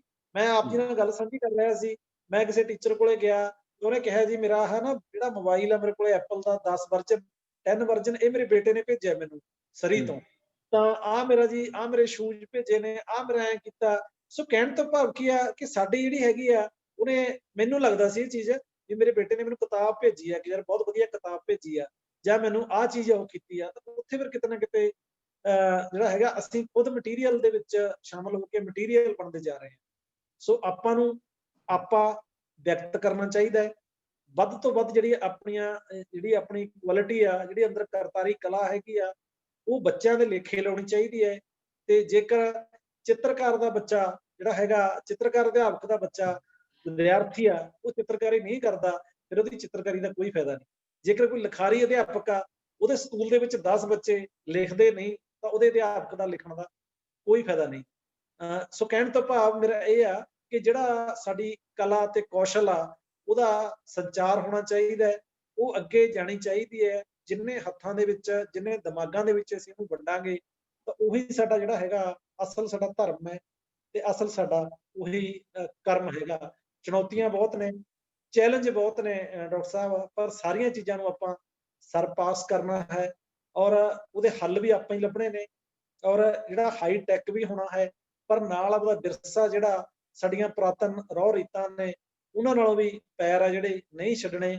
ਜੇ ਕਿਸੇ ਪਾਸੇ ਹਨੇਰਾ ਹੈ ਉਹ ਵੀ ਵਿਦਿਆਰਥੀਆਂ ਨੂੰ ਦੱਸਣਾ ਕਿ ਇਸ ਪਾਸੇ ਨਹੀਂ ਜਾਣਾ। ਬੜਾ ਕੁਝ ਹੋ ਰਿਹਾ, ਸਾਨੂੰ ਲੱਗਦਾ ਹੁੰਦਾ ਕਿ ਅੱਜ ਕੱਲ ਵੀ ਬੱਚਿਆਂ ਕੋਲੇ ਵੀ ਤੁਸੀਂ ਨਸ਼ੇ ਦੀ ਗੱਲ ਨਾ ਕਰੋ, ਬੱਚਿਆਂ ਕੋਲੇ ਆਹ ਨਾ ਕਰੋ, ਆਹ ਨਾ ਕਰੋ। ਬੱਚਿਆਂ ਕੋਲੇ ਤੁਸੀਂ ਗੱਲ ਨਹੀਂ ਕਰੋਗੇ, ਬੱਚੇ ਆਪ ਪਤਾ ਕਰ ਲੈਣਗੇ। ਬੱਚਿਆਂ ਦੇ ਤੁਸੀਂ ਨਾਲ ਜੇ ਉਹਨਾਂ ਦੇ ਨੁਕਸਾਨ ਬਾਰੇ ਉਹਦੀ ਜਿਹੜੀ ਹੈਗੀ ਆ ਉਸੇ ਵੱਖਰੇ ਤਰੀਕੇ ਨਾਲ ਗੱਲ ਉਹਨੂੰ ਵੱਖਰੇ ਤਰੀਕੇ ਨਾਲ ਪਰੋਸ ਕੇ ਕਰੋਗੇ ਤਾਂ ਉਹ ਗੱਲ ਦਾ ਹੱਲ ਵੀ ਹੋ ਸਕਦਾ ਹੈ। ਤੇ ਅਧਿਆਪਕ ਕੋਲੇ ਇੱਕ ਨਹੀਂ ਡਾਕਟਰ ਸਾਹਿਬ, ਬਹੁਤ ਸਾਰੀਆਂ ਵਿਉਂਤਾਂ ਨੇ, ਬਹੁਤ ਸਾਰੀਆਂ ਤਰਕੀਬਾਂ ਨੇ ਜਿਹਦੇ ਰਾਹੀਂ ਉਹ ਗੱਲ ਆਪਦੀ ਕਰ ਸਕਦਾ ਹੈ। ਟੌਫੀਆਂ ਖਾਣ ਤੋਂ ਰੋਕਣ ਲਈ ਕੋਈ ਜ਼ਰੂਰੀ ਨਹੀਂ ਕਿ ਬੱਚੇ ਨੂੰ ਸਜ਼ਾ ਹੀ ਆਪਾਂ ਉਹਦੇ ਵਿੱਚ ਆਪਾਂ ਕੋਈ ਉਹਨਾਂ ਨੂੰ ਦੱਸ ਸਕਦੇ ਹਾਂ ਕਿ ਆਹ ਬੱਚਾ ਖਾਂਦਾ ਸੀ ਤੇ ਦੰਦ ਬਹੁਤ ਦੇਖੋ ਖਰਾਬ ਹੋ ਗਏ। ਤਾਂ ਹਰੇਕ ਬੱਚਾ ਵੀ ਆਪਦੇ ਆਪ ਨੂੰ ਖੂਬਸੂਰਤ ਜਾਂ ਆਪਦੇ ਪਾਰਟਸ ਨੂੰ ਵਧੀਆ ਦੇਖਣਾ ਚਾਹੁੰਦਾ। ਸੋ ਉਹਦੇ ਨਾਲ ਆਪਣੀ ਜਿਹੜੀ ਅਪਰੋਚ ਆ ਉਹ ਕੀ ਆ, ਉਹ ਮਾਇਨੇ ਰੱਖਦੀ ਆ। ਜੇ ਆਪਾਂ ਜੈਸ ਨੋ ਵਾਲੀ ਗੱਲ ਕਰਾਂਗੇ ਫੇਰ ਨਹੀਂ। ਹਾਂ, ਇੱਕ ਮੈਨੂੰ ਲੱਗਦਾ ਹੁੰਦਾ ਆਪਣੇ ਆਮ ਵੀ ਹੈਗਾ ਕਿ ਅਸੀਂ ਨਾ ਜਿਹੜੇ ਸਵਾਲ ਕਰਦੇ ਹਾਂ ਜਾਂ ਆਪਣੀ ਪੜ੍ਹਾਈ ਹੈ ਉਹ ਕਿਤੇ ਨਾ ਕਿਤੇ ਓਪਨ ਐਂਡ ਨਹੀਂ ਰਹੀ, ਕਲੋਜ਼ ਐਂਡ ਹੋ ਗਈ। ਸੋ ਅਧਿਆਪਕ ਦਾ ਜਿਹੜਾ ਵਾਰਤਾਲਾਪ ਆ ਕਦੇ ਵੀ ਕਲੋਜ਼ ਐਂਡ ਨਹੀਂ ਹੋਣੀ ਚਾਹੀਦੀ, ਕਦੇ ਵੀ ਪਿੱਛੇ ਜਿਹੜਾ ਹੈਗਾ ਕੁਐਸਚਨ ਮਾਰਕ ਨਹੀਂ ਹੋਣਾ ਚਾਹੀਦਾ। ਅਧਿਆਪਕ ਨੇ ਇੱਕ ਸਪੇਸ ਦੇਣਾ ਹੁੰਦਾ ਹੈ। ਅਧਿਆਪਕ ਨੂੰ ਪਤਾ ਹੁੰਦਾ ਹੈ ਕਿ ਮੇਰੇ ਆ 30 ਬੱਚੇ ਨੇ, ਇਹਦੇ ਵਿੱਚੋਂ 10 ਬੱਚੇ ਤਾਂ ਮੇਰੇ ਇਹੋ ਜਿਹੇ ਨੇ ਜਿਹਨਾਂ ਨੂੰ ਔਖੇ ਸਵਾਲ ਪੁੱਛ ਲਏ ਮੈਂ ਉਹਦਾ ਵੀ ਉੱਤਰ ਦੇਣਗੇ। ਉਹਨਾਂ 10 ਚੋਂ ਜੇ ਕੋਈ ਆਨਸਰ ਨਹੀਂ ਕਰਦਾ ਤਾਂ ਉਹਨੂੰ ਤੁਸੀਂ ਜ਼ਰੂਰ ਜਿਹੜਾ ਹੈਗਾ ਕਹੋ।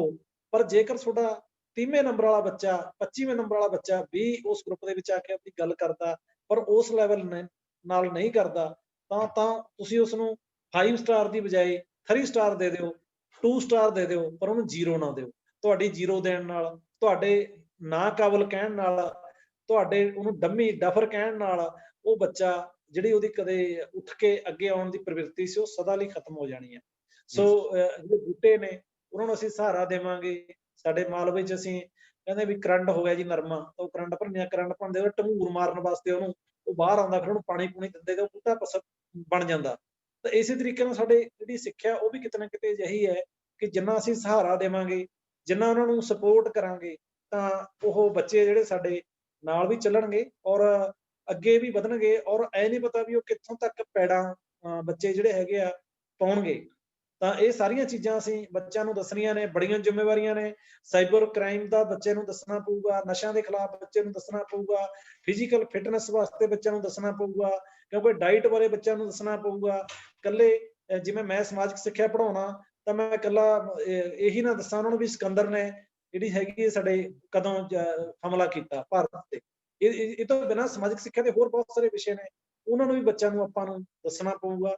ਹਾਂ, ਜਿਹੜੀ ਇੱਕ ਮੈਂ ਤੁਹਾਡੇ ਨਾਲ ਸ਼ੁਰੂ 'ਚ ਗੱਲ ਕੀਤੀ ਸੀ ਡਾਕਟਰ ਸਾਹਿਬ ਕਿ ਇੰਗਲਿਸ਼ ਤੇ ਜਿਹੜੀ ਆਪਾਂ ਕੰਪਿਊਟਰ ਵਾਲੀ ਗੱਲ ਕੀਤੀ ਸੀ, ਉਹ ਠੀਕ ਆ, ਪਰਸਨੈਲਿਟੀ ਦਾ ਆਪਾਂ ਹੋਲ ਪਾਰਟ ਨਹੀਂ ਉਹਨੂੰ ਕਹਿ ਸਕਦੇ, ਪਰ ਇਸ ਤਰ੍ਹਾਂ ਦੇ ਸਕਿੱਲ ਹੈਗੇ ਨੇ, ਪੋਲਿਸ਼ਡ ਸਕਿੱਲ ਨੇ, ਆਉਣੇ ਚਾਹੀਦੇ ਨੇ, ਕੋਸ਼ਿਸ਼ ਸਾਨੂੰ ਕਰਨੀ ਚਾਹੀਦੀ ਆ। ਪਰ ਉਹਦੇ ਵਿੱਚ ਅਸੀਂ ਇਹ ਨਾ ਹੋਵੇ ਕਿ ਵਿੱਚ ਵਿਚਾਲਾ ਜਿਹਾ ਹੋ ਜਾਏ ਕਿ ਜਿਹੜੀ ਚੀਜ਼ ਅਸੀਂ ਜਾਣਦੇ ਹਾਂ ਉਹ ਵੀ ਭੁੱਲ ਜਾਈਏ ਤੇ ਨਵੀਂ ਚੀਜ਼ ਵੀ ਨਾ ਸਿੱਖ ਸਕੀਏ। ਜਿਹੜੀ ਸਾਨੂੰ ਪੁਰਾਣੀਆਂ ਚੀਜ਼ਾਂ ਆਉਂਦੀਆਂ ਨੇ ਉਹ ਤਾਂ ਆਉਣੀਆਂ ਚਾਹੀਦੀਆਂ ਨੇ।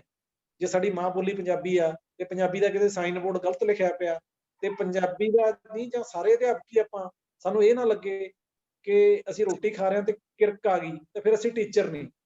ਮਤਲਬ ਕਿ ਬਹੁਤ ਸਾਰੀਆਂ ਚੀਜ਼ਾਂ ਠੀਕ ਕਰਨੀਆਂ ਹੁੰਦੀਆਂ ਨੇ। ਮਾਟੋ ਸਕੂਲਾਂ 'ਚ ਲਿਖੇ ਹੁੰਦੇ ਨੇ, ਸਦਾ ਸੱਚ ਬੋਲੋ, ਉਹ ਪੁਰਾਣਾ ਸਟਾਈਲ ਆ ਮਾਟੋ ਲਿਖਣ ਦਾ। ਅੱਜ ਸਾਡੇ ਕੋਲ ਗਿਆਨ ਇੰਨਾ ਵੱਧ ਗਿਆ ਤਾਂ ਉਹਦੇ ਵਿੱਚ ਸਾਡੇ ਮਾਟੋ ਆ ਜਿਹੜੇ ਉਹ ਥੋੜੇ ਹੋਰ ਤਰ੍ਹਾਂ ਦੇ ਹੋਣੇ ਚਾਹੀਦੇ ਨੇ, ਵੱਖਰੀ ਤਰ੍ਹਾਂ ਦੇ ਹੋਣੇ ਚਾਹੀਦੇ ਨੇ। ਉਹਨਾਂ ਦੇ ਵਿੱਚ ਹੀ ਕੁਛ ਨਾ ਕੁਛ ਚੀਜ਼ਾਂ ਇਸ ਤਰ੍ਹਾਂ ਦੀਆਂ ਹੋਣੀਆਂ ਚਾਹੀਦੀਆਂ ਨੇ ਵੀ ਜਿਹੜਾ ਉਹਨੂੰ ਪੜ੍ਹ ਕੇ ਬੱਚੇ ਕੁਛ ਨਾ ਕੁਛ ਸਿੱਖ ਲੈਣ। ਭਾਵ ਕੀ ਆ ਕਿ ਅਸੀਂ ਇਹ ਚੀਜ਼ ਜ਼ਰੂਰ ਮੰਨੀਏ ਸਾਰੇ ਟੀਚਰ ਸਾਹਿਬਾਨ ਕਿ ਪੁਰਾਣੇ ਸਮੇਂ ਦੇ ਵਿੱਚ ਮੇਰਾ ਪਿੰਡ ਜੌੜਕੀਆਂ, ਮੈਂ ਬਠਿੰਡੇ ਰਜਿੰਦਰਾ ਕਾਲਜ 'ਚ ਪੜ੍ਹਦਾ ਸੀ, ਕੋਈ ਬੱਚਾ ਅਸੀਂ ਸਾਰੇ BA ਵਾਲੇ ਹੁੰਦੇ ਸੀ, BSc ਵਾਲਾ ਕੋਈ ਨਹੀਂ ਹੁੰਦਾ ਸੀ ਰਾਹ 'ਚ। ਤੇ ਅੱਜ ਮੈਂ ਜਦੋਂ ਪਿੰਡ ਜੌੜਕੀਆਂ ਜਾਣਾ, ਸਾਡੇ ਪਿੰਡ ਦੇ 10 ਬੱਚੇ BSc ਨੌਨ ਮੈਡੀਕਲ, 10 ਲੜਕੀਆਂ BSc ਮੈਡੀਕਲ। ਤਾਂ ਉੱਥੇ ਫਿਰ ਲੱਗਦਾ ਹੁੰਦਾ ਵੀ ਬੱਚਿਆਂ ਦੇ ਵਿੱਚ ਜਿਹੜੇ ਬੱਚੇ ਸਾਡੇ ਨਵੇਂ ਦਿਮਾਗਾਂ ਵਾਲੇ ਨੇ ਤੇ ਜਿਹੜੇ ਅਜੋਕੀ ਪੀੜ੍ਹੀ ਆ ਉਹ ਬੜੀ ਟ੍ਰੇਨਡ ਆ, ਬੜੀ ਚੁਸਤ ਹੈ। ਤਾਂ ਉਹਨਾਂ ਦੇ ਮੇਚ ਦਾ ਗਿਆਨ ਦੇਣ ਲਈ, ਉਹਨਾਂ ਨੂੰ ਪੜ੍ਹਾਉਣ ਲਈ ਸਾਨੂੰ ਸੋਝੀ ਤੇ ਜਿਹੜੀ ਸਾਡੀਆਂ ਅਧਿਆਪਨ ਵਿਧੀਆਂ ਨੇ ਉਹ ਵੀ ਬਿਲਕੁਲ ਉਸ ਤਰੀਕੇ ਨਾਲ ਨਵੀਨਤਾ ਵਾਲੀਆਂ ਤੇ ਨਾਲ ਸਰਲ ਇੰਟਰਸਟਿੰਗ ਹੋਣੀਆਂ ਬਹੁਤ ਜ਼ਰੂਰੀ ਨੇ। ਮੈਂ ਤੁਹਾਡੇ ਨਾਲ ਇਸ ਪਲੇਟਫਾਰਮ ਤੇ ਇਸ ਮਾਧਿਅਮ ਰਾਹੀਂ ਇਹ ਗੱਲਾਂ ਕੀਤੀਆਂ ਨੇ। ਮੈਨੂੰ ਉਮੀਦ ਹੈ ਕਿ ਮੇਰੀਆਂ ਸਰਲ ਸਹਿਜ ਗੱਲਾਂ ਤੁਹਾਨੂੰ ਜ਼ਰੂਰ ਠੀਕ ਲੱਗੀਆਂ ਹੋਣਗੀਆਂ। ਹੁਣ ਜੇਕਰ ਮੈਂ ਡਾਕਟਰ ਸਾਹਿਬ ਨੂੰ ਬੇਨਤੀ ਕਰਦਾ ਕਿ ਜੇਕਰ ਕੋਈ ਹੋਰ ਜਿਹੜੇ ਹੈਗੇ ਸਵਾਲ ਜਵਾਬ ਤਾਂ ਉਹ ਆਪਾਂ ਹਾਜ਼ਰਾਂ ਕਰਨ ਨੂੰ ਜਿਹੜੇ ਵੀ ਤੁਹਾਡੇ ਕੋਈ ਹੈਗਾ, ਕਿਉਂਕਿ ਇੱਕ ਸੰਵਾਦ ਹੀ ਹੁੰਦਾ, ਉਹ ਆਪਾਂ ਰਲ ਮਿਲ ਕੇ ਜਿਹੜੀ ਹੈਗੀ ਉਹ ਗੱਲ ਕਰ ਲੈਂਦੇ ਹਾਂ। ਔਰ ਮੈਂ ਸਮਝਦਾ ਕਿ ਪੰਜਾਬ ਦੇ ਵਿੱਚ ਗੁਰੂ ਸ਼ਿਸ਼ ਦੀ ਪਰੰਪਰਾ ਬੜੀ ਮਹਾਨ ਹੈ ਤੇ ਬਾਬੇ ਨਾਨਕ ਤੋਂ ਲੈ ਕੇ ਅੱਜ ਤੱਕ ਅਸੀਂ ਬੜਾ ਕੁਝ ਪੜ੍ਹਦੇ ਹਾਂ, ਬੜਾ ਕੁਝ ਦੇਖਿਆ। ਤਾਂ ਉਹਦੇ ਵਿੱਚ ਸਾਰਾ ਸਾਨੂੰ ਪੰਜਾਬ ਜਾਂ ਆਪਾਂ ਕਹਿ ਲਈਏ ਅਧਿਆਪਕ ਦੀ ਤਾਂ ਇੱਕ ਕਮਿਊਨਿਟੀ ਇੰਟਰਨੈਸ਼ਨਲ ਆ, ਪਰ ਫਿਰ ਵੀ ਅਸੀਂ ਕਿਤੇ ਨਾ ਕਿਤੇ ਆਪਦੇ ਖੇਤਰ ਨਾਲ, ਆਪਦੇ ਰੀਜਨ ਨਾਲ, ਆਪਦੇ ਵਿਰਸੇ ਨਾਲ ਜੁੜੇ ਹੁੰਦੇ ਆ। ਤਾਂ ਇਹਨਾਂ ਪਰੰਪਰਾਵਾਂ ਨੂੰ ਆਪਾਂ ਹੋਰ ਅੱਗੇ ਲੈ ਕੇ ਜਾਵਾਂਗੇ। ਸਾਡੇ ਮੋਢਿਆਂ ਤੇ ਵੱਡਾ ਭਾਰ ਹੈ ਤੇ ਇਸ ਭਾਰ ਨੂੰ, ਇਸ ਜ਼ਿੰਮੇਵਾਰੀ ਨੂੰ ਖੁਸ਼ੀ ਨਿਭਾਉਂਦੇ ਹੋਏ ਆਪਣੇ ਬੱਚਿਆਂ ਦੀ ਸੇਵਾ ਕਰਾਂਗੇ। ਤੁਹਾਡਾ ਬਹੁਤ ਧੰਨਵਾਦ। ਖਾਸ ਤੌਰ ਤੇ ਸਿਰਜਣਾਤਮਕ ਸਿੱਖਿਆ ਸੰਸਾਰ ਜੋ ਕਿ ਡਾਕਟਰ ਸਾਹਿਬ ਸਾਰੀ ਟੀਮ ਬੜੀ ਮਿਹਨਤ ਨਾਲ ਇਸ ਗਰੁੱਪ ਨੂੰ ਚਲਾ ਰਹੇ ਨੇ, ਤਾਂ ਉਹਨਾਂ ਦਾ ਧੰਨਵਾਦ ਇੱਥੇ ਨਵਾਜਣ ਲਈ, ਤੁਹਾਡੇ ਰੂਬਰੂ ਕਰਨ ਲਈ ਸ਼ੁਕਰੀਆ ਜੀ। ਜੋੜਕੇ ਸਾਹਿਬ ਤੁਸੀਂ ਬਹੁਤ ਸਾਰੀਆਂ ਗੱਲਾਂ ਕੀਤੀਆਂ ਨੇ ਤੇ ਬਹੁਤ ਖੂਬਸੂਰਤ ਗੱਲਾਂ ਕੀਤੀਆਂ ਨੇ। ਅਧਿਆਪਕ ਦੀ ਪਰਸਨੈਲਿਟੀ ਬਾਰੇ ਬਹੁਤ ਗੱਲਾਂ ਕੀਤੀਆਂ ਨੇ, ਅਧਿਆਪਕ ਦੀ ਚੁਣੌਤੀਆਂ ਬਾਰੇ ਬਹੁਤ ਸਾਰੀਆਂ ਗੱਲਾਂ ਕੀਤੀਆਂ ਨੇ। ਮੈਂ ਸਾਡੇ ਜਿਹੜਾ ਸਾਰਾ ਪੈਨਲ ਹੈ ਇਹਨੂੰ ਰਿਕੁਐਸਟ ਕਰੂੰਗਾ ਕਿ ਜਿਹੜੇ ਇਹਨਾਂ ਦੇ ਮਨ ਦੇ ਵਿੱਚ ਸਵਾਲ ਨੇ ਉਹ ਇੱਕ ਕਰਕੇ ਆਪਾਂ ਤੁਹਾਡੇ ਨਾਲ ਸਾਂਝਾ ਕਰਾਂਗੇ। ਤੇ ਮੈਂ ਗੱਲ ਦੀ ਸ਼ੁਰੂਆਤ ਬਸ ਕਰ ਰਿਹਾ ਇੱਕ ਛੋਟੇ ਜਿਹੇ ਸਵਾਲ ਦੇ ਨਾਲ। ਉਹ ਸਵਾਲ ਇਹ ਹੈ ਕਿ ਆਪਾਂ ਤੱਪੜ ਤੋਂ ਸੈਟੇਲਾਈਟ ਤੱਕ ਤਾਂ ਪਹੁੰਚ ਗਏ, ਬਿਨਾਂ ਸ਼ੱਕ ਇੱਕ ਤਰੱਕੀ ਹੈ ਜਿਹੜੀ ਅਸੀਂ ਕੀਤੀ ਹੈ। ਪਰ ਮੈਂ ਇਹ ਮਹਿਸੂਸ ਕਰਦਾ ਕਿ ਜਦੋਂ ਤੱਪੜਾਂ ਤੇ ਸਕੂਲ ਲੱਗਦੇ ਸੀ ਉਦੋਂ ਵੀ ਤੇ ਅੱਜ ਜਦੋਂ ਅਸੀਂ ਸੈਟੇਲਾਈਟ ਨਾਲ ਪੜ੍ਹ ਰਹੇ ਹਾਂ ਉਦੋਂ ਵੀ ਸਾਡੇ ਸਕੂਲਾਂ ਦੇ ਲਗਭਗ 90% ਜਾਂ 95% ਬੱਚੇ ਟੀਚਰ ਨੂੰ ਕਦੇ ਸਵਾਲ ਨਹੀਂ ਕਰਦੇ ਹੈਗੇ, ਖਾਸ ਤੌਰ ਤੇ ਸਰਕਾਰੀ ਸਕੂਲਾਂ ਦੇ ਵਿੱਚ 5-4% ਬੱਚੇ ਨੇ ਜਿਹੜੇ ਸਵਾਲ ਕਰਦੇ ਨੇ ਤੇ ਟੀਚਰ ਉਹਨਾਂ ਦੇ ਸੈਟੀਸਫੈਕਟਰੀ ਜਵਾਬ ਦਿੰਦਾ ਹੈ।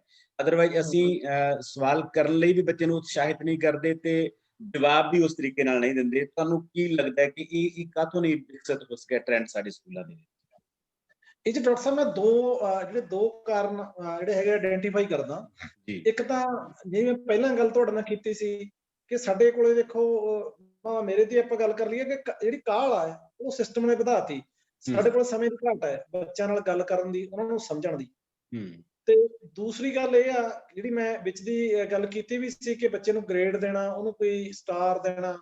ਅਸੀਂ ਜਦੋਂ ਕੋਈ ਬੱਚਾ ਗਲਤ ਉੱਤਰ ਦੇ ਦਿੰਦਾ, ਸਾਡੇ ਆਮ ਪ੍ਰਵਿਰਤੀ ਆ ਕਿ ਵੀ ਤੂੰ ਬਹਿ ਜਾ, ਤੈਨੂੰ ਕੁਛ ਨਹੀਂ ਆਉਂਦਾ, ਇਹ ਦੱਸੂਗਾ ਫਰੰਟ ਵਾਲਾ ਬੱਚਾ।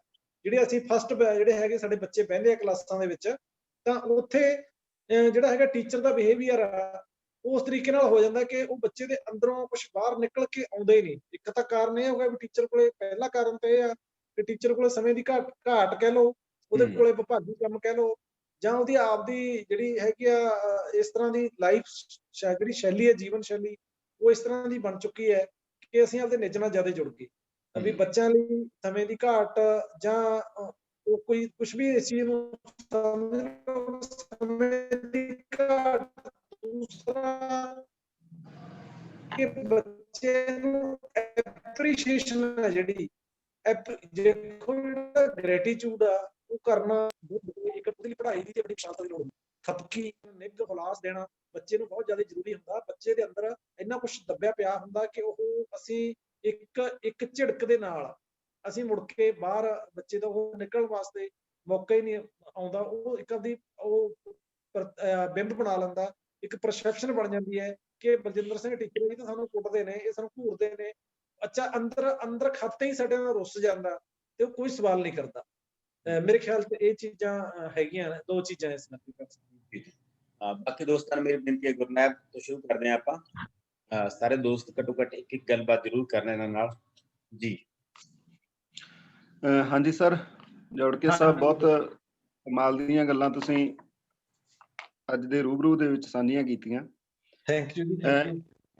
ਇਸ ਸੰਬੰਧੀ ਮੇਰਾ ਇੱਕ ਸਵਾਲ ਇਹ ਸੀਗਾ ਕਿ ਜੀ ਆਪਾਂ ਤੁਸੀਂ ਗੱਲ ਸਟਾਰਟ ਕੀਤੀ ਸੀ ਡੇਰਿਆਂ ਤੋਂ, ਮਦਰਸਿਆਂ ਤੋਂ, ਕਿ ਸਿੱਖਿਆ ਦਾ ਕਿਸ ਤਰ੍ਹਾਂ ਦਾ ਸਿਸਟਮ ਹੁੰਦਾ ਸੀਗਾ, ਸਿੱਖਿਆ ਕਿਸ ਤਰ੍ਹਾਂ ਦਿੱਤੀ ਜਾਂਦੀ ਸੀਗੀ ਉਦੋਂ, ਤੇ ਉਸ ਤੋਂ ਬਾਅਦ ਜੋ ਸਿੱਖਿਆ ਦਾ ਦੌਰ ਚੱਲਿਆ ਜਾਂ ਸਿੱਖਿਆ ਦਾ ਕਨਸੈਪਟ ਚੱਲਿਆ, ਤਾਂ ਸਿੱਖਿਆ ਲੱਗਦਾ ਜਿਹੜੇ ਕਿ ਹੁਣ ਦੀ ਦੌਰ ਦੀ ਸਿੱਖਿਆ ਉਹ ਸਿਰਫ ਨੰਬਰ ਲੈਣੇ ਤੇ ਮੈਟ ਚ ਆਉਣਾ ਜਾਂ 99% ਨੰਬਰ ਲੈਣੇ, ਮਤਲਬ ਏਦਾਂ ਦੀ ਇੱਕ ਸਿੱਖਿਆ ਦਾ ਇੱਕ ਕ੍ਰਾਈਟੇਰੀਆ ਬਣ ਗਿਆ ਕਿ ਇਸੇ ਨੂੰ ਸਿੱਖਿਆ ਮੰਨਿਆ ਜਾਣ ਲੱਗ ਪਿਆ। ਅਸੀਂ ਦੇਖਦੇ ਹਾਂ ਕਿ ਆਉਣ ਵਾਲੇ ਦਿਨਾਂ ਦੇ ਵਿੱਚ ਵੀ ਬਹੁਤ ਸਾਰੇ ਕੰਟਰੀ ਜਾਂ ਬਹੁਤ ਸਾਰੇ ਮਤਲਬ ਏਦਾਂ ਦੀਆਂ ਚੀਜ਼ਾਂ ਹੋਣ ਜਾ ਰਹੀਆਂ, ਬੈਗਲੈਸ, ਬੁੱਕਲੈਸ ਸਿੱਖਿਆ, ਸਿਲੇਬਸ ਖਤਮ ਕੀਤੇ ਜਾ ਰਹੇ ਆ। ਬਹੁਤ ਸਾਰੇ ਕੰਟਰੀਆਂ ਨੇ ਮਹਿਸੂਸ ਕਰ ਲਿਆ ਕਿ ਅਸੀਂ ਇਹ ਵਾਧੂ ਦਾ ਬੋਝ ਚੁਕਾਇਆ ਹੋਇਆ ਬੱਚਿਆਂ ਦੇ ਮੋਢਿਆਂ ਦੇ ਉੱਤੇ।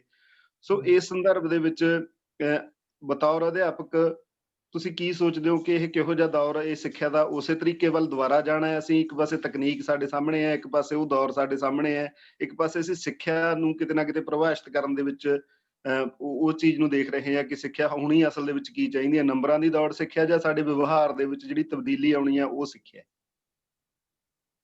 ਗੁਰਨੈਬ ਜੀ, ਦੇ ਵਿੱਚ ਦੋ ਗੱਲਾਂ ਨੇ। ਇੱਕ ਤਾਂ ਜਿਹੜਾ ਅੱਜ ਇਨਫੋਰਮੇਸ਼ਨ ਟੈਕਨੋਲੋਜੀ ਨੇ ਸਾਰੇ ਬੈਰੀਅਰ ਤੋੜ ਦਿੱਤੇ ਨੇ। ਜਿਹੜੀ ਗੱਲ ਕੈਨੇਡਾ ਦੇ ਵਿੱਚ ਹੋ ਰਹੀ ਹੈ ਉਹੀ ਗੱਲ ਸਾਡੇ ਪਾਕਿਸਤਾਨ ਦੇ ਵਿੱਚ, ਉਹੀ ਸਾਡੇ ਇੰਡੀਆ ਦੇ ਵਿੱਚ ਹੋਊਗੀ, ਪੜ੍ਹਾਈ ਹੋਊਗੀ। ਪਰ ਹਰੇਕ ਦੇਸ਼ ਦੇ ਆਪੋ ਆਪਣਾ ਇਕਨੋਮਿਕ, ਆਪੋ ਆਪਣਾ ਉਹਨਾਂ ਦਾ ਸਟਰਕਚਰ ਆ।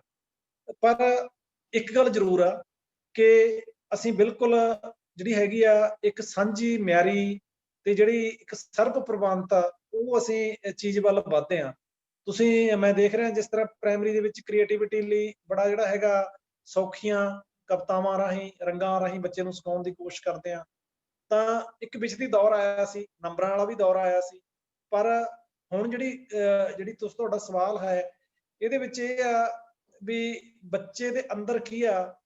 ਬੱਚੇ ਨੂੰ ਜੇ ਅਸੀਂ ਸਰਵੇ ਹੋ ਰਹੇ ਨੇ, ਬੜੀਆਂ ਬੜੀਆਂ ਰਿਪੋਰਟਾਂ ਆ ਰਹੀਆਂ ਨੇ ਕਿ ਬੱਚੇ ਟੈਨਸ਼ਨ ਚ ਨੇ ਜੀ, ਬੱਚਿਆਂ ਦੀ ਮਾਨਸਿਕ ਸਿਹਤ ਹੈ ਜਿਹੜੀ ਉਹ ਵਧੀਆ ਨਹੀਂ ਰਹੀ, ਬਿਮਾਰੀਆਂ ਸਾਰੀਆਂ ਮਨ ਤੋਂ ਲੱਗਦੀਆਂ, ਸਰੀਰਕ ਤੌਰ ਤੇ ਬੰਦਾ ਬਾਅਦ ਚ ਬਿਮਾਰ ਹੁੰਦਾ, ਪਹਿਲਾਂ ਮਨ ਤੋਂ ਬਿਮਾਰ ਹੁੰਦਾ।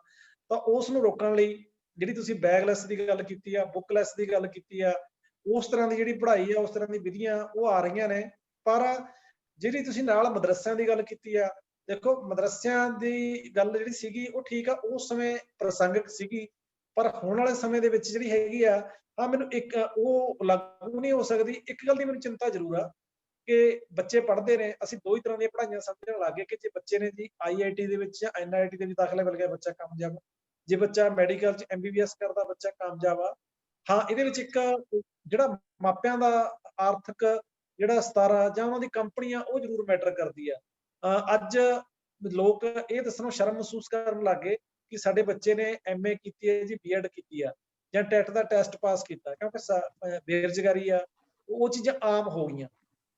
ਪਰ ਜਿਹੜਾ ਹੈਗਾ ਮੇਰਾ ਪਰਸਨਲ ਵਿਚਾਰ ਇਹ ਆ ਕਿ ਜਿਹੜੀ ਪੜ੍ਹਾਈ ਆ ਉਹ ਬੋਝ ਮੁਕਤ ਹੋਣੀ ਚਾਹੀਦੀ ਹੈ, ਔਰ ਬਿਲਕੁਲ ਸਰਲ ਹੋਣੀ ਚਾਹੀਦੀ ਆ, ਸਹਿਜ ਹੋਣੀ ਚਾਹੀਦੀ ਆ। ਇਹਦੇ ਵਿੱਚ ਕੋਈ ਕੰਪਲਿਕੇਸ਼ਨਸ ਨਹੀਂ ਹੋਣੀਆਂ ਚਾਹੀਦੀਆਂ, ਕੋਈ ਇਸ ਤਰ੍ਹਾਂ ਦੀ ਗੱਲ ਨਹੀਂ ਹੋਣੀ ਚਾਹੀਦੀ ਕਿ ਜਿਹਦੀ ਕਰਕੇ ਬੱਚਾ ਸਕੂਲ ਨਾ ਜਾਵੇ, ਬੱਚੇ ਦਾ ਸਕੂਲ ਜਾਣ ਨੂੰ ਜੀ ਨਾ ਕਰੇ, ਅਧਿਆਪਕਾਂ ਦੇ ਸਨਮੁਖ ਹੋਣ ਦਾ ਜੀ ਨਾ ਕਰੇ। ਸੋ ਬੱਚੇ ਨੇ, ਮੈਨੂੰ ਲੱਗਦਾ ਹੁੰਦਾ, ਹਰੇਕ ਬੰਦੇ ਨੇ ਆਪਦਾ ਧਰਾਤਲ, ਆਪਦੀ ਜਿਹੜੀ ਹੈਗੀ ਆ ਸਮਾਜ ਵਿੱਚ ਥਾਂ, ਉਹਦੇ ਵਿੱਚ ਜਿਹੜਾ ਅੰਦਰੂਨੀ ਗੁਣਾ ਉਹਦੇ ਨਾਲ ਬਣਾ ਲੈਣਾ ਹੁੰਦਾ ਉਹਨੇ। ਉਹ ਦੇਰ ਸਵੇਰ ਜਿਹੜਾ ਬੀਜ ਉਹਦੇ ਅੰਦਰ ਬੀਜਿਆ ਪਿਆ, ਉਹਨੇ ਫੁੱਟ ਆਉਣਾ ਹੁੰਦਾ। ਆਪਾਂ ਤਾਂ ਉਹ ਹਾਲਾਤ ਪੈਦਾ ਕਰਨੇ ਹੁੰਦੇ ਆ, ਆਪਾਂ ਉਸ ਤਰ੍ਹਾਂ ਦੀਆਂ ਸਥਿਤੀਆਂ ਪੈਦਾ ਕਰਨੀਆਂ ਹੁੰਦੀਆਂ, ਉਸ ਤਰ੍ਹਾਂ ਦਾ ਮਾਹੌਲ ਤਿਆਰ ਕਰਨ ਦੇ ਵਿੱਚ ਇੱਕ ਮਦਦ ਕਰਨੀ ਹੁੰਦੀ ਆ। ਜਿਹੜੇ ਪਾਸੇ ਬੱਚਾ ਜਾ ਰਿਹਾ ਉਹਦੀ ਉਂਗਲ ਫੜ ਕੇ ਤੋਰਨਾ ਹੁੰਦਾ ਹੈ। ਤੇ ਇਹਦੇ ਲਈ ਕੋਈ ਜ਼ਰੂਰੀ ਨਹੀਂ ਕਿ ਇਕੱਲੀਆਂ ਕਿਤਾਬਾਂ ਪੜ੍ਹ ਕੇ ਜਾਂ ਬੱਚੇ ਦੇ ਬੋਝ ਪਾ ਕੇ ਹੀ ਕੰਮ ਕਰਵਾਇਆ ਜਾਵੇ। ਔਰ ਮੋਰ ਓਵਰ ਸਮਾਰਟ ਵਰਕ ਦਾ ਜ਼ਮਾਨਾ, ਤੇ ਸਮਾਰਟ ਵਰਕ ਦੇ ਨਾਲ ਬੱਚੇ ਜਿਹੜੇ ਹੈਗੇ ਨੇ ਜ਼ਿਆਦਾ ਸਿੱਖਦੇ ਆ ਜੀ। ਬਿਲਕੁਲ। ਧਾਮੀ ਸਾਹਿਬ, ਸੁਖਜੀਵਨ ਜਾਂ ਨਵਨੀਤ, ਕੋਈ ਵੀ ਗੱਲ ਕਰਨੀ ਚਾਹੁੰਦਾ? ਸਰ ਜੀ ਹਾਂਜੀ, ਸਤਿ ਸ਼੍ਰੀ ਅਕਾਲ ਬਜਿੰਦਰ ਜੀ। ਸਤਿ ਸ਼੍ਰੀ ਅਕਾਲ ਜੀ। ਸਤਿ ਸ਼੍ਰੀ ਅਕਾਲ ਸਰ। ਹਾਂ ਸਰ, ਬਹੁਤ ਖੂਬਸੂਰਤ ਪਿਆਰੀਆਂ ਤੁਸੀਂ ਗੱਲਾਂ ਕੀਤੀਆਂ।